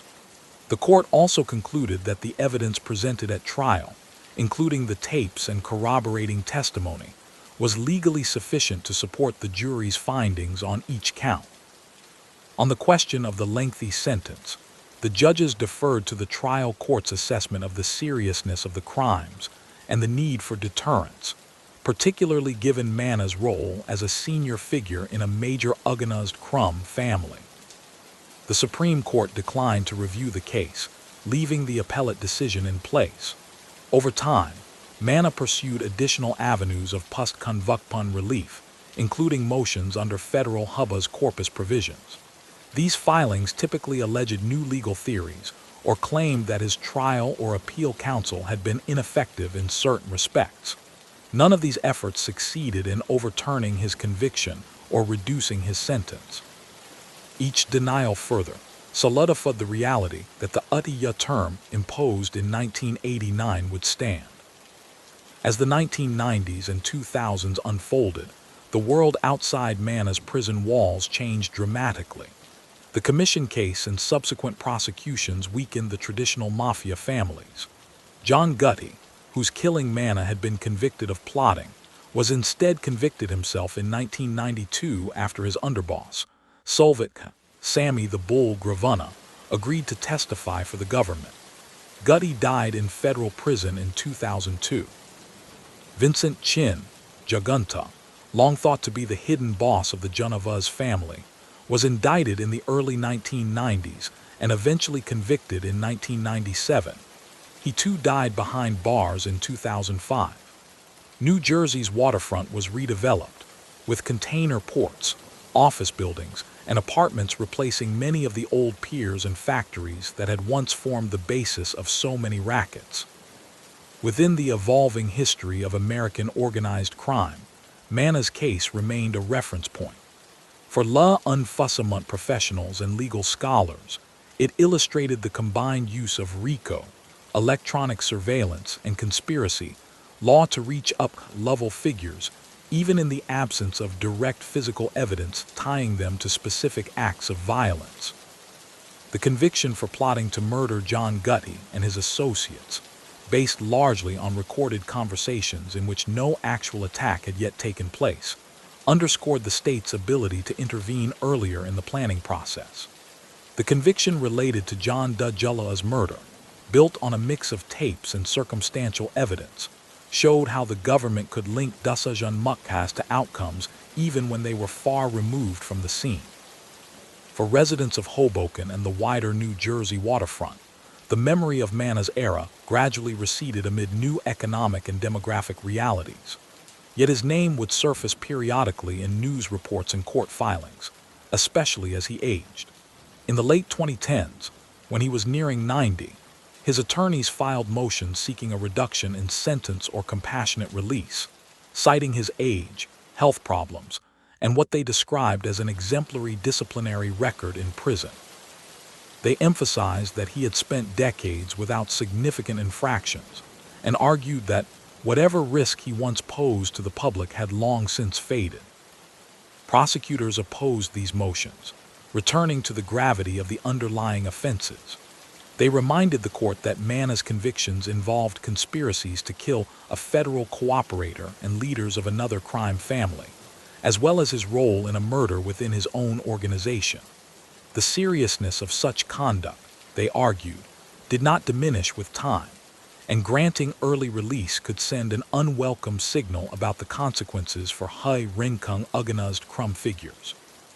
Federal judges reviewing the motions agreed with this assessment and denied relief, concluding that the original sentence remained appropriate in light of the statutory factors they were required to consider. By then, Louis Manna had been in federal custody for more than a quarter of a century. The man once recorded presiding over conversations in a Hoboken restaurant had become an aging prisoner whose world was defined by institutional routines and medical appointments. Yet the legal decisions that kept him there continued to shape how the justice system approached organized crime, as a networked phenomenon in which responsibility could extend upward to those who planned and approved, even if they never personally wielded a weapon or collected a debt. His case, rooted in the social and economic realities of Mud-Sunterra, New Jersey, and the evolution of federal law, thus stood as both a personal story of rise and fall, and a chapter in the broader history of how the United States grappled with entrenched criminal organizations. As the 1990s opened, the man the government had described as the consigliere of the Junavaz crime family was learning to live within the fixed routines of the federal prison system. Louis Manna, who had spent his adult life moving between social clubs, strut kunky meetings, and the back rooms of Hoboken restaurants, now woke and slept according to institutional schedules, answered to correctional officers instead of underworld associates, and navigated a hierarchy very different from the one he had helped maintain on the outside. The sentence imposed in Newark in 1900 years with no traditional federal parole had been affirmed on appeal. Barring an extraordinary change, prison would be the setting for the rest of his life. The early years of his incarceration coincided with a decisive shift in the world he had once known. In New York and New Jersey, the old mafia order was under sustained attack. The commission case had already put several top leaders behind bars. In 1992, John Gotti, whose death Manna had been convicted of plotting, was himself sentenced to life in prison after his underboss, Solvik, Sammy the Bull Gravana, agreed to testify for the government. The image of Gotti, a man whose rise had helped trigger the conflict that led to Manna's own indictment, standing in a federal courtroom to hear a life sentence, underscored how far the balance had swung toward law enforcement. For the Junavaz family, the 1990s brought a steady drumbeat of investigations and indictments. Vincent Chin Jagunta, the elusive boss whose decisions prosecutors said were relayed in part through figures like Manna, was finally indicted in 1990 on racketeering charges and tried in 1997. He was convicted and sentenced to a lengthy prison term. Despite years of elaborate efforts to convince authorities, he was too mentally unstable to stand trial. Other high-ranking Genovese members faced charges in New York and New Jersey, covering everything from labor racketeering and construction fraud to illegal gambling and loan sharking. The pressure was particularly intense in the areas that had once been at the heart of Manna's influence: the New Jersey waterfront and the unions associated with it. The Waterfront Commission of New York Harbor, created decades earlier to combat corruption on the piers, stepped up its scrutiny of hearing practices, no-show jobs, and union leadership. Federal and state prosecutors brought a series of cases that targeted the lingering presence of organized crime figures in longshoremen's locals, trucking companies, and port-related businesses. Each indictment, however narrowly focused, chipped away at the assumption that certain docks and contracts were permanently spoken for. New Jersey's cities were changing at the same time. Hoboken, a place where Manna had once walked freely and held court at Casella's, began to experience the early stages of gentrification. Older industrial buildings and waterfront parcels attracted developers who saw potential for upscale housing and office space. The gritty, working-class character of the city slowly shifted as new residents, many commuting to Manhattan for white-collar jobs, moved into rehabilitated brownstones and converted lofts. The old social clubs and bars that had doubled as headquarters for local crews either closed or lost their centrality. While organized crime adapted to some of these changes, the physical and social landscape that had enabled someone like Manna to build influence was gradually eroding. From inside prison, Manna would have seen these transformations only through news reports, legal documents, and letters. Publicly available records do not provide a detailed account of his daily life behind bars, but the broad outlines can be inferred from the standard practices of the Federal Bureau of Prisons. Classified as a high-level organized crime figure convicted of serious violent conspiracies, he was housed in secure facilities, eventually including a federal medical center as he aged. The rhythms of prison counts, work assignments suited to his abilities, limited visits and phone calls, replaced the fluid, improvisational interactions that had defined his life in Hoboken. For federal authorities, his continued incarceration served purposes beyond the punishment of a single man.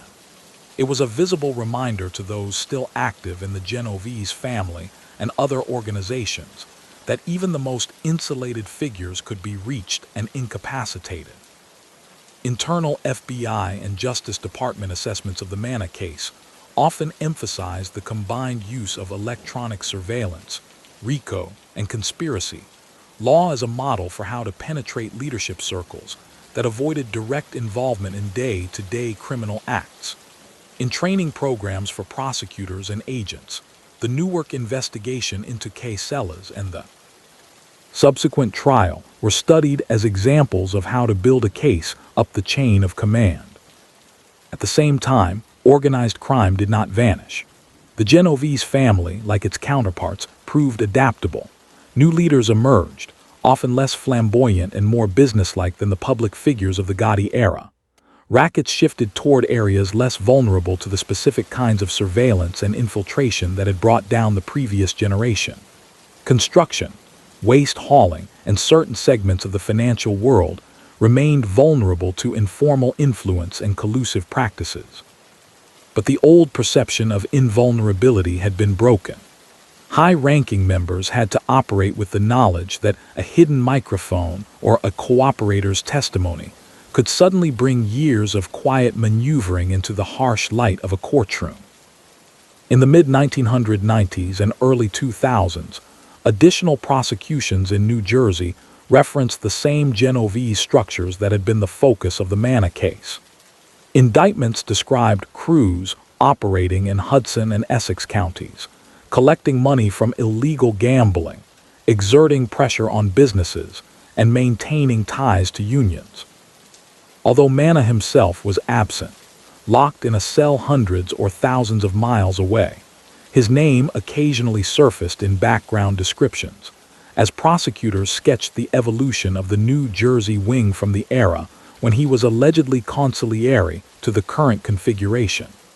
These mentions underscored how his case had become a reference point in the institutional memory of law enforcement.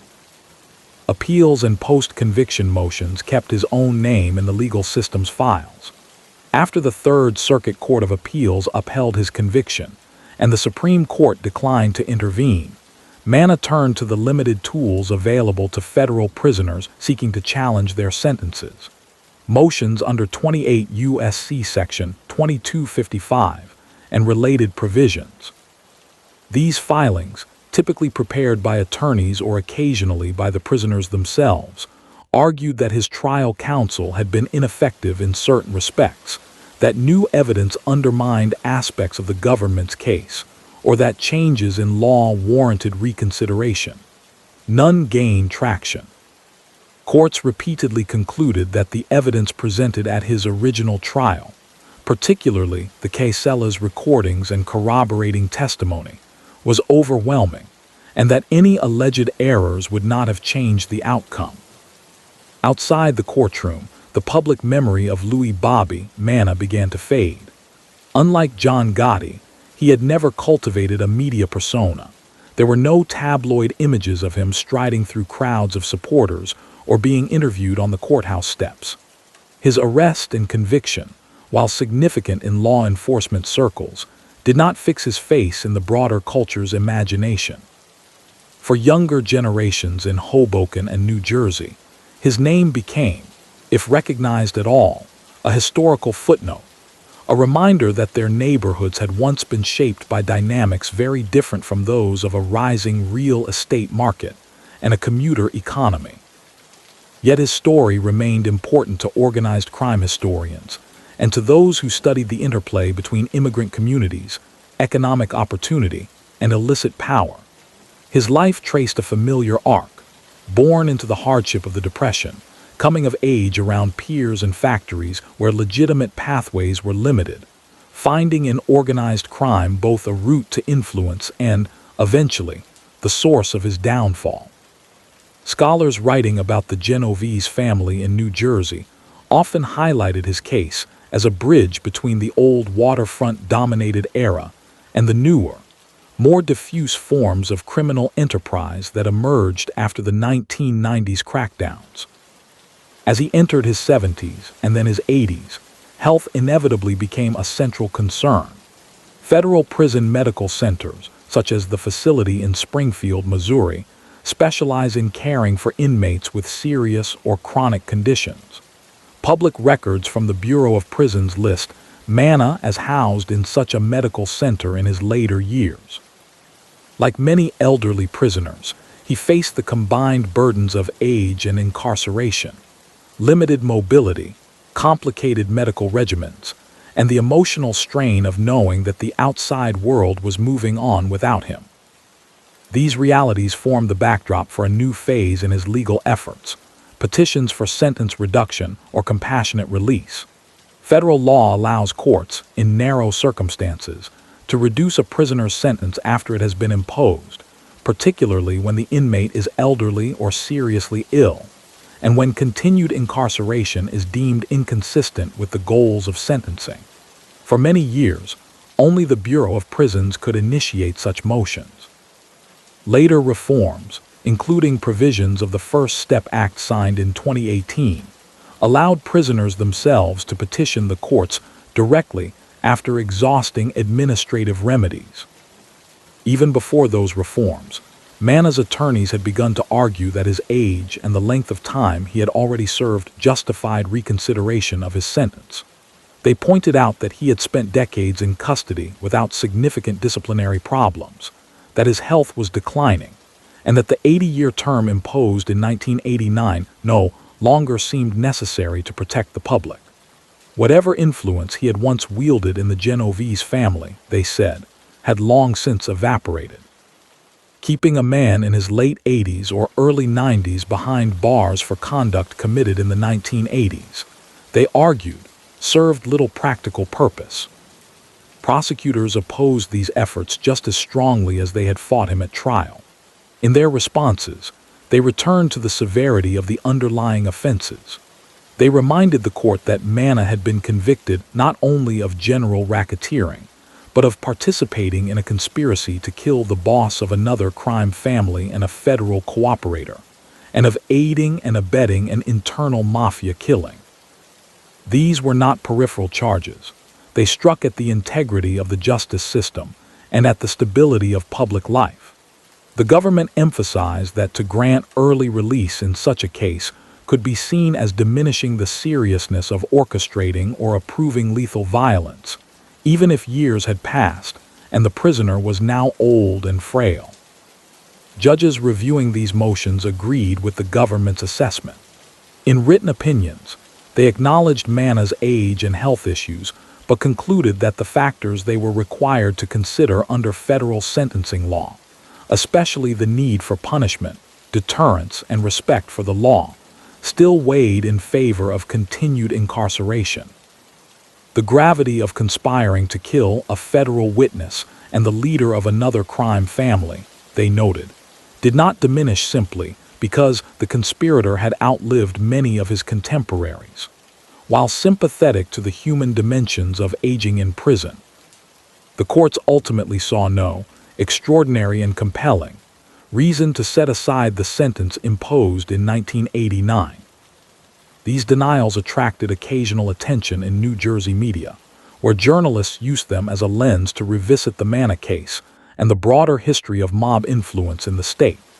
Articles would recount his conviction for plotting against Gotti, his nickname, the Thin Man, and the image of FBI agents listening to his conversations over plates of pasta at Casella's.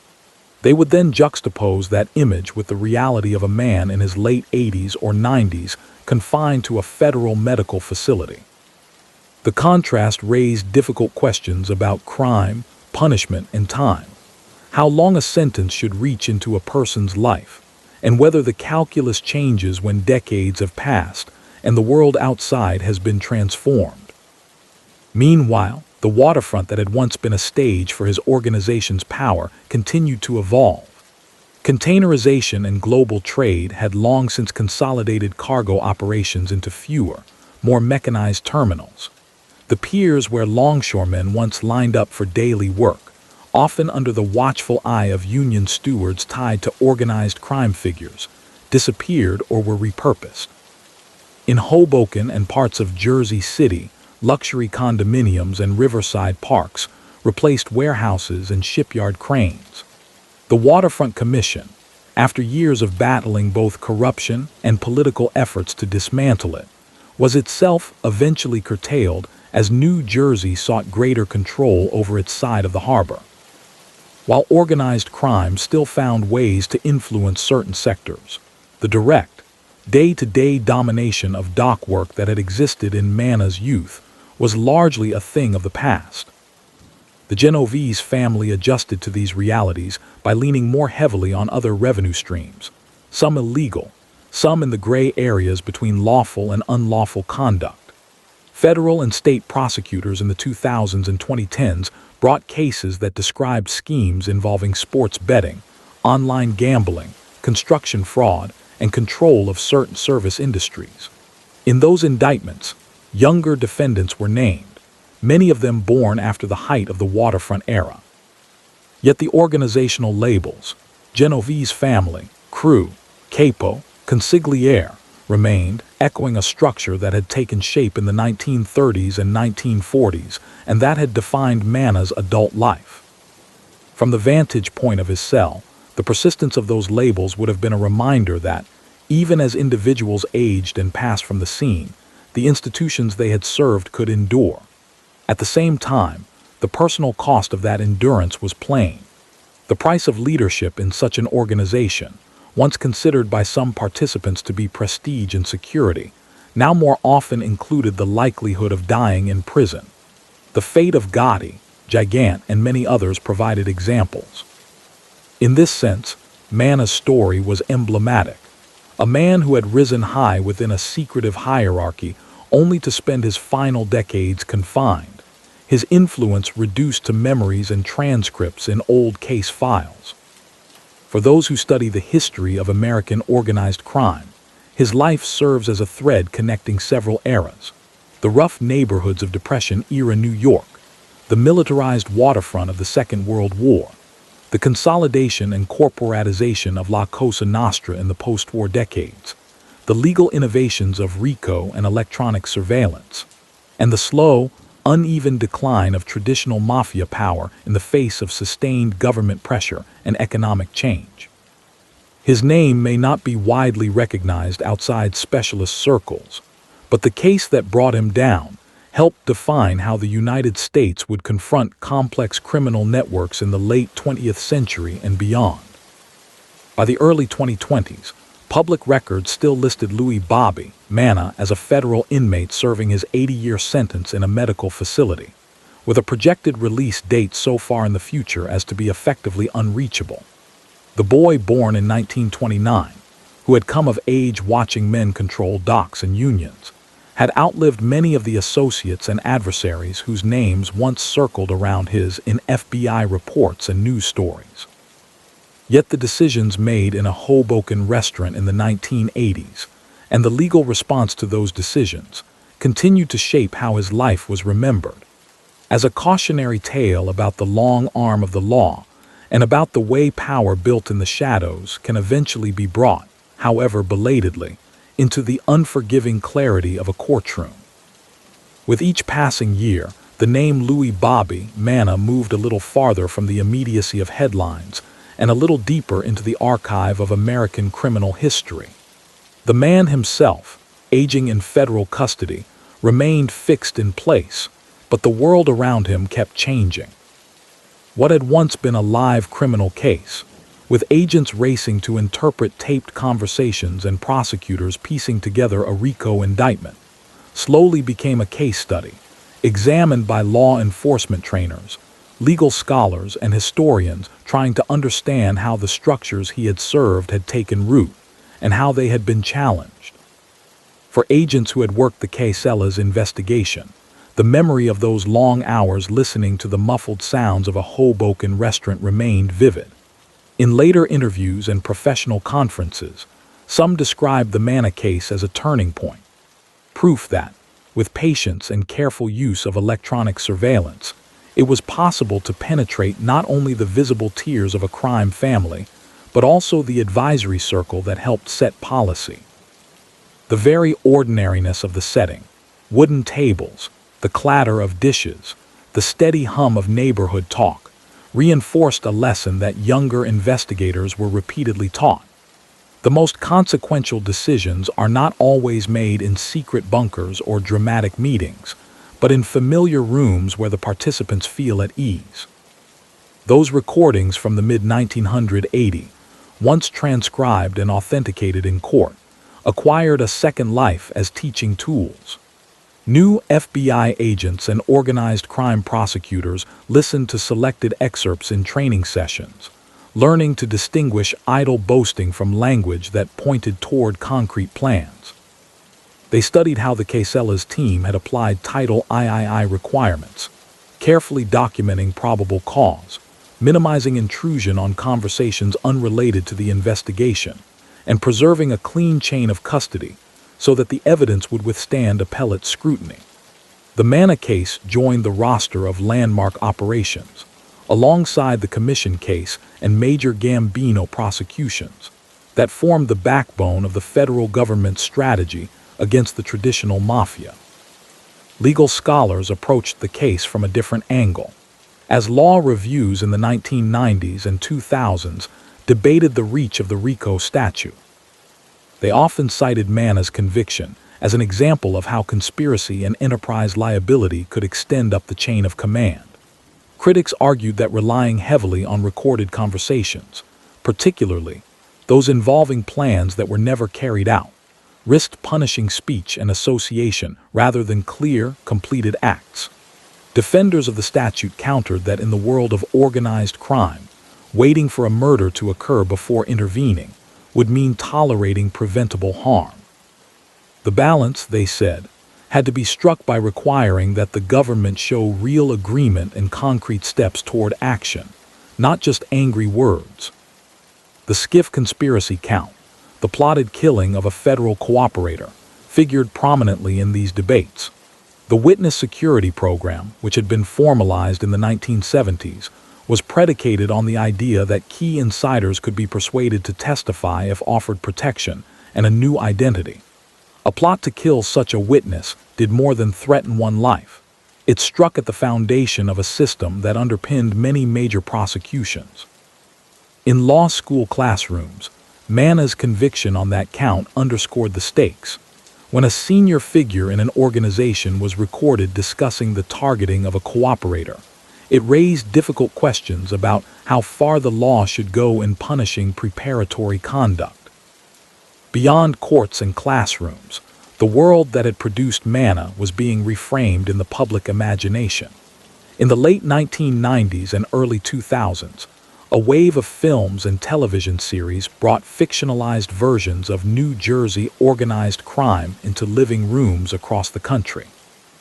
Viewers who had never set foot in Hoboken or Bayonne became familiar with dramatized depictions of mob-influenced waste management contracts, crooked union deals, and the tensions between aging bosses and changing neighborhoods. Writers and directors drew loosely on real events and atmospheres: the waterfront rackets, the quiet social clubs, the generational conflicts, without basing characters directly on specific figures like Manna. Yet the resonance was clear.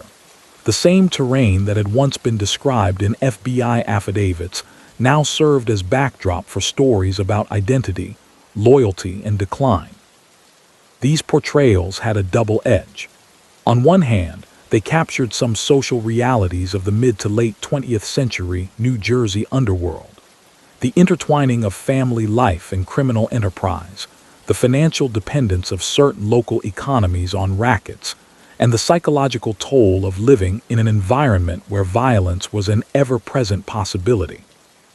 On the other hand, they risked romanticizing or normalizing a system that had inflicted real harm on rivals, on cooperators, on ordinary workers whose wages and pensions were siphoned off through corruption. Italian-American organizations took particular issue with any suggestion that such criminal networks were representative of their broader communities. Pointing to people like Manna, they stressed, without denying his existence, that he had been the exception, not the rule, in neighborhoods where most residents worked hard and obeyed the law. Within the underworld itself, the Manna case became a cautionary tale about surveillance. Stories circulated about how microphones hidden in light fixtures or walls had recorded conversations once thought to be safe. Younger associates were warned, sometimes by men only a step or two removed from the Casella's circle, that there was no such thing as a secure meeting place anymore. The lesson was simple and often repeated. Be careful where and how you talk, and remember that the law listens. This heightened paranoia drove some activity deeper underground, pushed more conversations outside or into moving cars, and reinforced the already ingrained practice of using coded language. But the basic vulnerability remained. As technology advanced, so did the reach and subtlety of lawful surveillance. For Italian-American communities in New Jersey, the long shadow of cases like Manna's gradually lifted as new generations came of age. The old waterfront jobs that had once drawn young men into the orbit of figures like John DiGilio no longer existed in the same form. Service industries, education, and a wider range of professions offered different paths. The intense residential clustering that had characterized mid-century Hoboken and Jersey City eased as people moved to suburbs or to other states. While organized crime still maintained pockets of influence, it no longer had the same near monopoly over certain avenues of social mobility that it had enjoyed in Manna's youth. Historians writing about this shift often return to the structural factors that had once made the mafia attractive to some. In the 1930s and 1940s, discriminatory hearing practices, language barriers, and exclusion from mainstream financial institutions had limited options for many Italian-American families. By the late 20th century, civil rights gains, broader access to higher education, and changes in labor markets had reduced, but not eliminated, those barriers. In this light, Manna's trajectory could be seen both as the product of a specific historical moment and as increasingly anachronistic in a society where legitimate opportunities, though still unequally distributed, were more accessible than they had been in his youth. Yet even as the social base that had sustained figures like him eroded, the legal architecture built in response to their activities continued to expand. RICO, once used sparingly and sometimes controversially, was deployed against a range of criminal enterprises beyond traditional mafia families. Street gangs, white-collar fraud rings, corrupt police units, and even, in some instances, political machines. The investigative techniques honed in cases like Manna's, long-term electronic surveillance, cultivation of high-level cooperators, enterprise-wide indictments, became standard tools in the federal arsenal. In that sense, his case had a legacy that reached far beyond the cramped rooms of Casella's or the streets of Hoboken. It helped define how the state conceptualized and attacked organized criminal activity of many kinds. At the same time, civil liberties advocates continued to scrutinize these tools. They pointed to the breadth of RICO, the potential for overreach in electronic surveillance, and the risk that aggressive conspiracy prosecutions could chill legitimate association or political activity. In response, courts refined the doctrines, imposing evidentiary requirements and procedural safeguards. The balance between security and liberty, often debated in abstract terms, was in part shaped by concrete cases like Manna's, where the stakes were high and the government's claims about danger and necessity were specific rather than hypothetical. For the families touched directly by the crimes surrounding his case, the passage of time brought its own realities. Relatives of Johnny D. DiGilio had to reckon with the fact that his life had ended violently in an internal mafia decision that prosecutors said reached up to the consigliere level. Whatever else he had been, longshoreman, Union figure, Genovese captain, he had also been a brother, an uncle, perhaps a father or grandfather. The knowledge that his murder had been discussed and approved in the banal setting of a restaurant conversation, captured on tape, added a particular kind of weight to that loss. The family of Irwin Knuckles Skiff, the cooperator whose life was threatened in the conspiracy count, lived with a different kind of burden. Skiff, by choosing to assist federal authorities, had stepped across a line that in the underworld was rarely crossed without consequence. The protection he received through witness security measures, and the fact that the plot against him was disrupted before it could be carried out, did not erase the danger he had faced. The Manna case stood, for many involved in law enforcement, as a reminder of the risks taken by witnesses who agreed to testify and of the obligation to protect them, not only physically, but also in the public understanding of why their cooperation mattered. Back in Hoboken, the physical traces of Manna's world continued to thin. Casella's restaurant, once the focal point of surveillance, eventually closed. New establishments opened in its place or nearby, catering to a different clientele. Students, young professionals, families drawn by the city's proximity to Manhattan and its evolving cultural scene. For those who remembered the old days, walking past the former site of Casella's might call up memories of an era when a quiet man at a corner table could influence the fortunes of dockworkers, union leaders, and even distant crime bosses. For newcomers, it was simply another address in a city defined more by rising rents than by covert meetings. In prison, the passing of time was marked less by neighborhood changes than by the slow narrowing of horizons that comes with age. Each transfer from one facility to another, usually driven by medical need or administrative reclassification, meant new routines, new cellmates, new staff. For a man who had once navigated the shifting currents of underworld politics, this kind of enforced dependence on institutional structures represented a stark inversion of his previous life. The quiet voice that had once issued instructions in Hoboken now had little power beyond whatever influence it might carry within the informal society of inmates. A society with its own rules, hierarchies, and codes, but one tightly bounded by concrete walls and electrified fences. Observers who tried to make sense of his life's arc often emphasized this contrast. Louis Manna had risen in a system that prized discretion, patience, and an ability to read people and situations. He had weathered the turmoil of leadership transitions within the Genovese family, adapted to economic shifts on the waterfront, and navigated the delicate terrain of inter-family relations during the volatile Gotti years.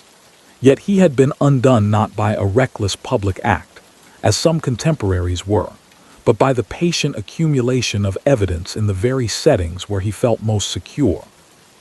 The qualities that had once allowed him to avoid the spotlight, his preference for quiet, his refusal to play the flamboyant boss, could not ultimately protect him from a state that had learned, over decades, how to look and listen in new ways. In retrospect, his story can be read as part of a broader generational reckoning. The men who had built and led the post-war American mafia, many of them born, like Manna, in the 1910s and 1920s, had sought to turn street corner rackets into durable enterprises that could outlast individuals. For a time, they succeeded. The 5 New York families and their New Jersey extensions exerted real influence over construction, shipping, unions, and local politics. But the same process that made these organizations more structured and far-reaching also made them more vulnerable. Their scale and complexity created more points of contact with the legitimate world, more contracts, more front companies, more conversations in places like Casella's that could be mapped and monitored. By the early 21st century, a younger cohort of criminals faced a different landscape. Traditional mafia families still existed, but they competed with transnational drug cartels, cybercriminal networks, and loosely organized gangs that drew on global financial systems and digital communications. The methods developed against figures like Manna, wiretaps, RICO, witness cooperation, were now being adapted to these newer threats. In that sense, his life and conviction were not only chapters in the history of La Cosa Nostra, but also building blocks in the evolving relationship between organized crime and the state. Through all these shifts, one constant remained: the tension between the allure of illicit power and the costs it imposed, both on individuals and on communities. The neighborhoods where Manna had once been a quiet but influential presence bore scars, from violence, from economic distortion, from the corrosive effect of seeing public institutions bent to private criminal interests. Yet they also demonstrated resilience, reinventing themselves in ways that would have been difficult to imagine when he first began climbing the underworld hierarchy. The federal courtroom in Newark, where he was sentenced, likewise, continued to hear cases involving corruption, organized crime, and other abuses of power. His trial was one in a long line, not an endpoint.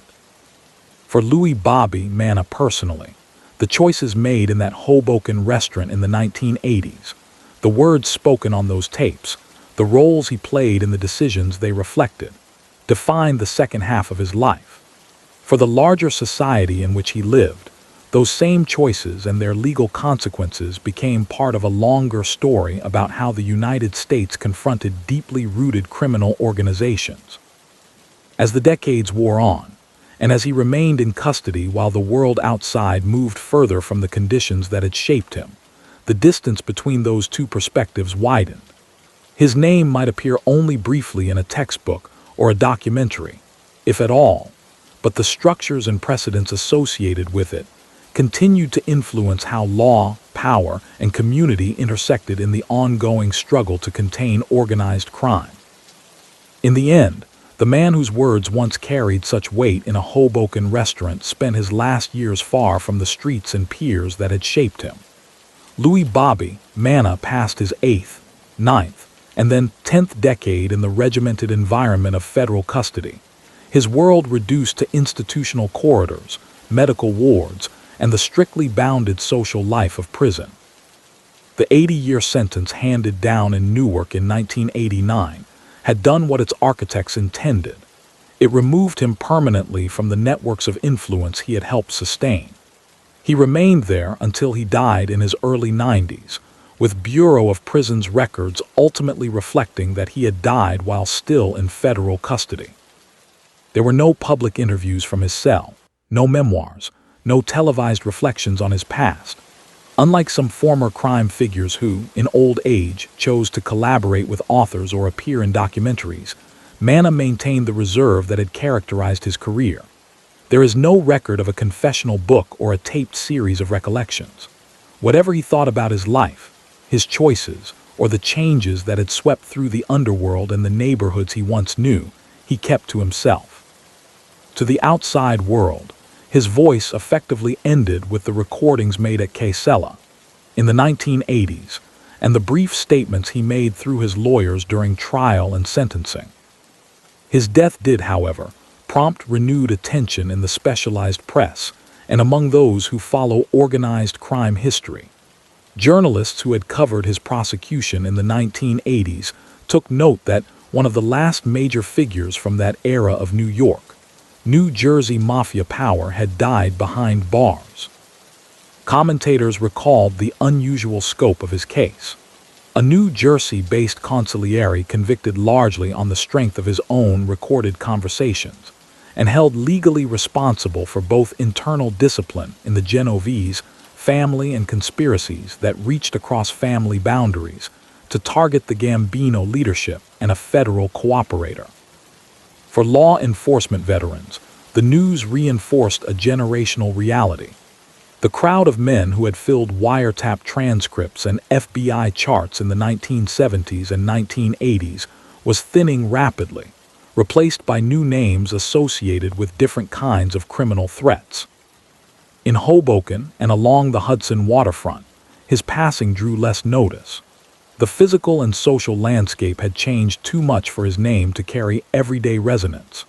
The site of Casella's had long since been transformed, folded into a streetscape of newer restaurants, boutiques, and residential buildings catering to a population that, in many cases, had arrived decades after his conviction.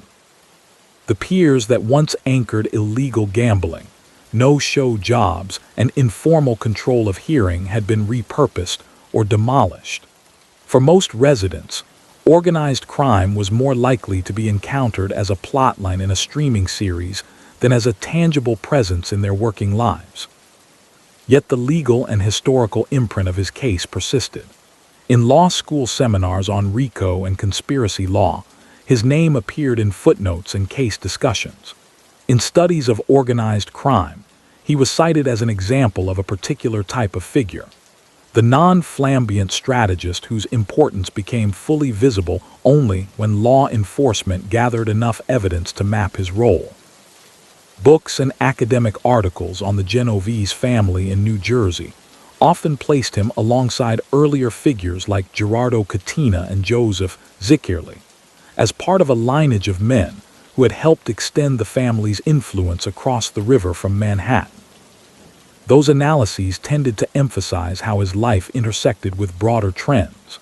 His early years were tied to the economic insecurity of the Depression and the informal power structures that filled gaps in formal authority on the docks and in working-class neighborhoods. His rise within the Genovese organization paralleled the post-war consolidation of La Cosa Nostra into a more structured, quasi-corporate system. His downfall was inseparable from the evolution of federal law and investigative technique, the creation of RICO, the refinement of witness protection programs, and the widespread use of Title III electronic surveillance. In this sense, he was less an outlier than a representative figure, someone whose biography traced the arc of an institution as much as it did his own choices.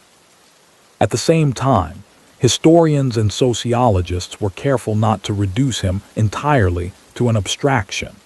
They noted that the decisions attributed to him in the Casella's tapes had concrete human consequences. The murder of Johnny D. Giglio removed a long-standing Bayonne figure from the waterfront scene, leaving his family to confront both the manner of his death and the realities of life after the loss of someone who, whatever his involvement in crime, had personal ties and responsibilities. The conspiracy to kill Irwin Knuckles Skiff underscored the danger faced by insiders who chose to cooperate with law enforcement, affecting not only the cooperator himself, but also relatives who had to live under new identities or constant vigilance. Even the planned but never executed plots against John and Jean Gotti highlighted the degree to which underworld conflicts, if left unchecked, could spill over into public spaces, putting bystanders at risk. Italian-American community leaders, reflecting on his story and those of his contemporaries, stressed the importance of distinguishing between the criminal minority and the broader immigrant and ethnic communities in which they had operated. For decades, organizations had worked to counter stereotypes that conflated Italian heritage with organized crime. Cases like Manna's complicated that effort because they showed, undeniably, that some Italian-American men had played central roles in powerful criminal networks. Community advocates argued that the more accurate picture included both these figures and the far larger number of Italian-Americans who pursued education, legitimate business, public service, and other paths that contributed positively to American life. Understanding someone like Manna, they insisted, required situating him within that wider context, rather than allowing his notoriety to stand in for an entire population's history. Law enforcement officials, looking back on the investigation and prosecution, tended to focus on what his case had taught them about dismantling entrenched organizations. The Casella's operation demonstrated that patience and precision were essential, Agents had spent months, even years, building the legal and logistical foundations for placing and monitoring the hidden microphones. Analysts had to translate the resulting raw audio into coherent evidence, identifying speakers, decoding references, and correlating snippets of conversation with external events. Prosecutors then had to present all of this in a way that would be understandable to jurors unfamiliar with the argot and hierarchies of the underworld. The successful conviction and its survival on appeal validated this approach and encouraged its application to other complex criminal enterprises. From a civil Louboutin's perspective, the same case raised enduring questions about surveillance and the boundaries of conspiracy law.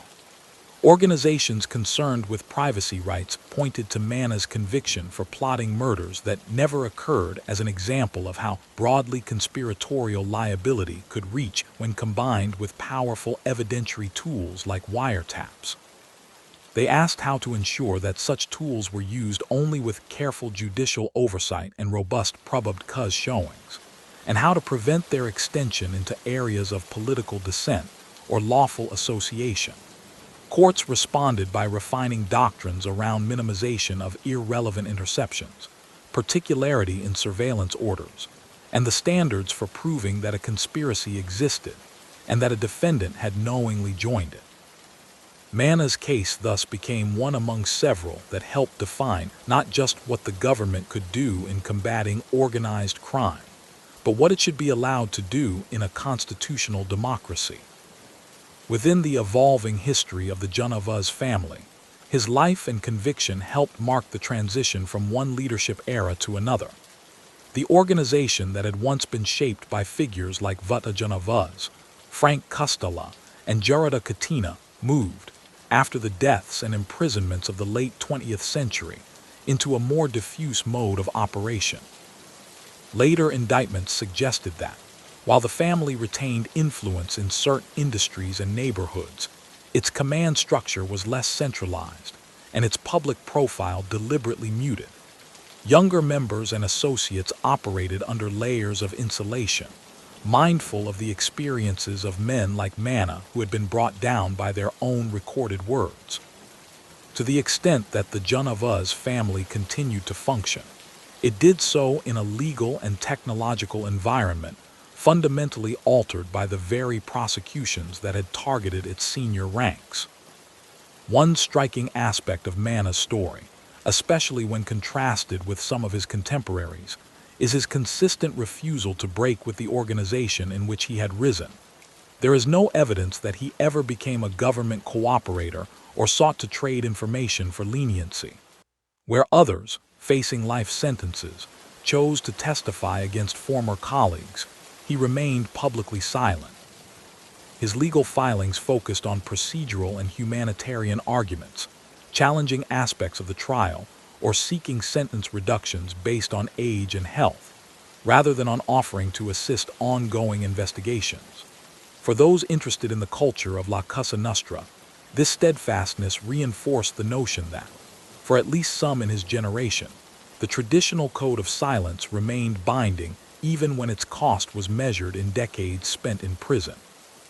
That silence, however, also means that historians and the public are left with an incomplete picture of his inner life and motivations.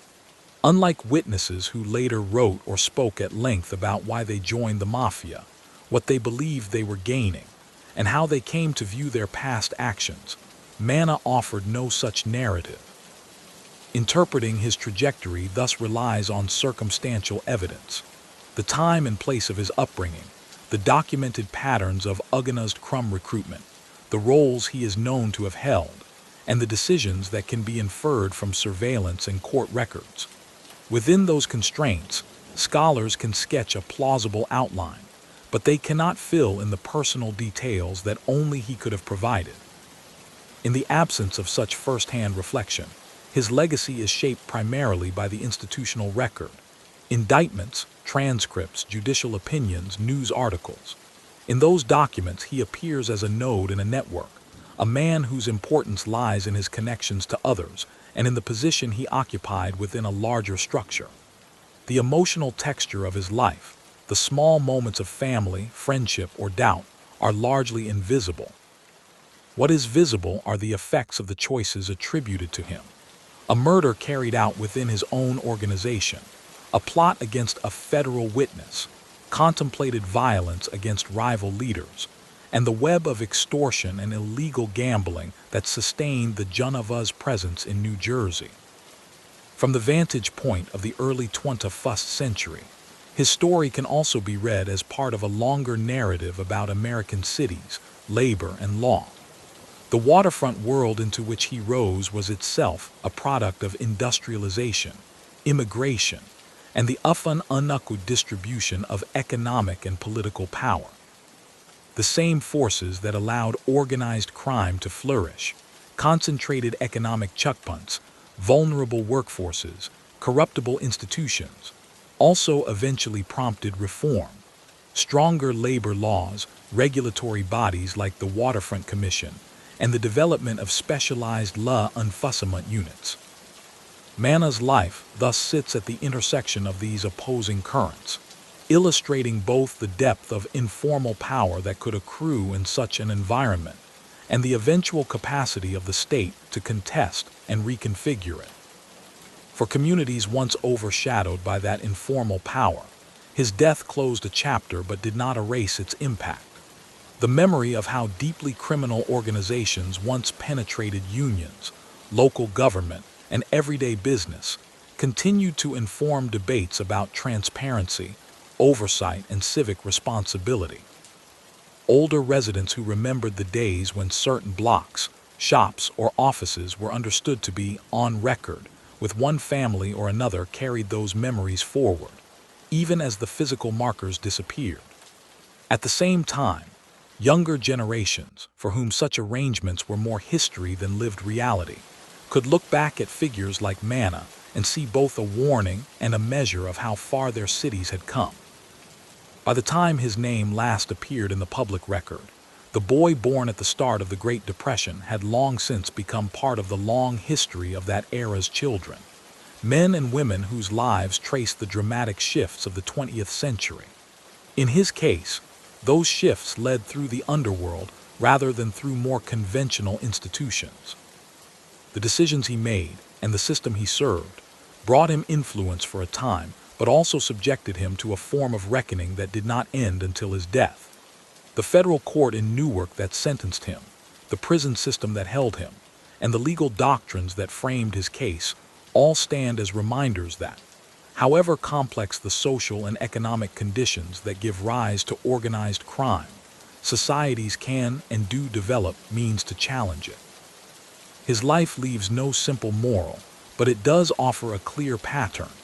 Power accumulated in shadows often feels secure, particularly when it is exercised quietly and in places where its presence is taken for granted. For decades, Louis Manna occupied such a space, shaping events from behind the unremarkable facade of a Hoboken restaurant.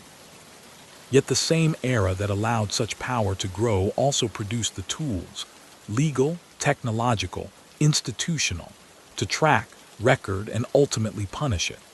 The story of his rise and fall, read against the broader backdrop of American history, is less a tale of an exceptional villain than a study in how certain forms of authority emerge, how they sustain themselves, and how they are eventually confronted. In that sense, his life belongs not only to the annals of organized crime, but also to the ongoing conversation about law, community, and the uses and abuses of power. He will be remembered, when he is remembered at all, as a quietly influential man whose voice, once thought to be safely confined to a neighborhood dining room, ended up preserved on tape and replayed in courtrooms and classrooms for years afterward. The reverberations of those recordings, legal, social, and historical, extend far beyond the vanished world in which they were made.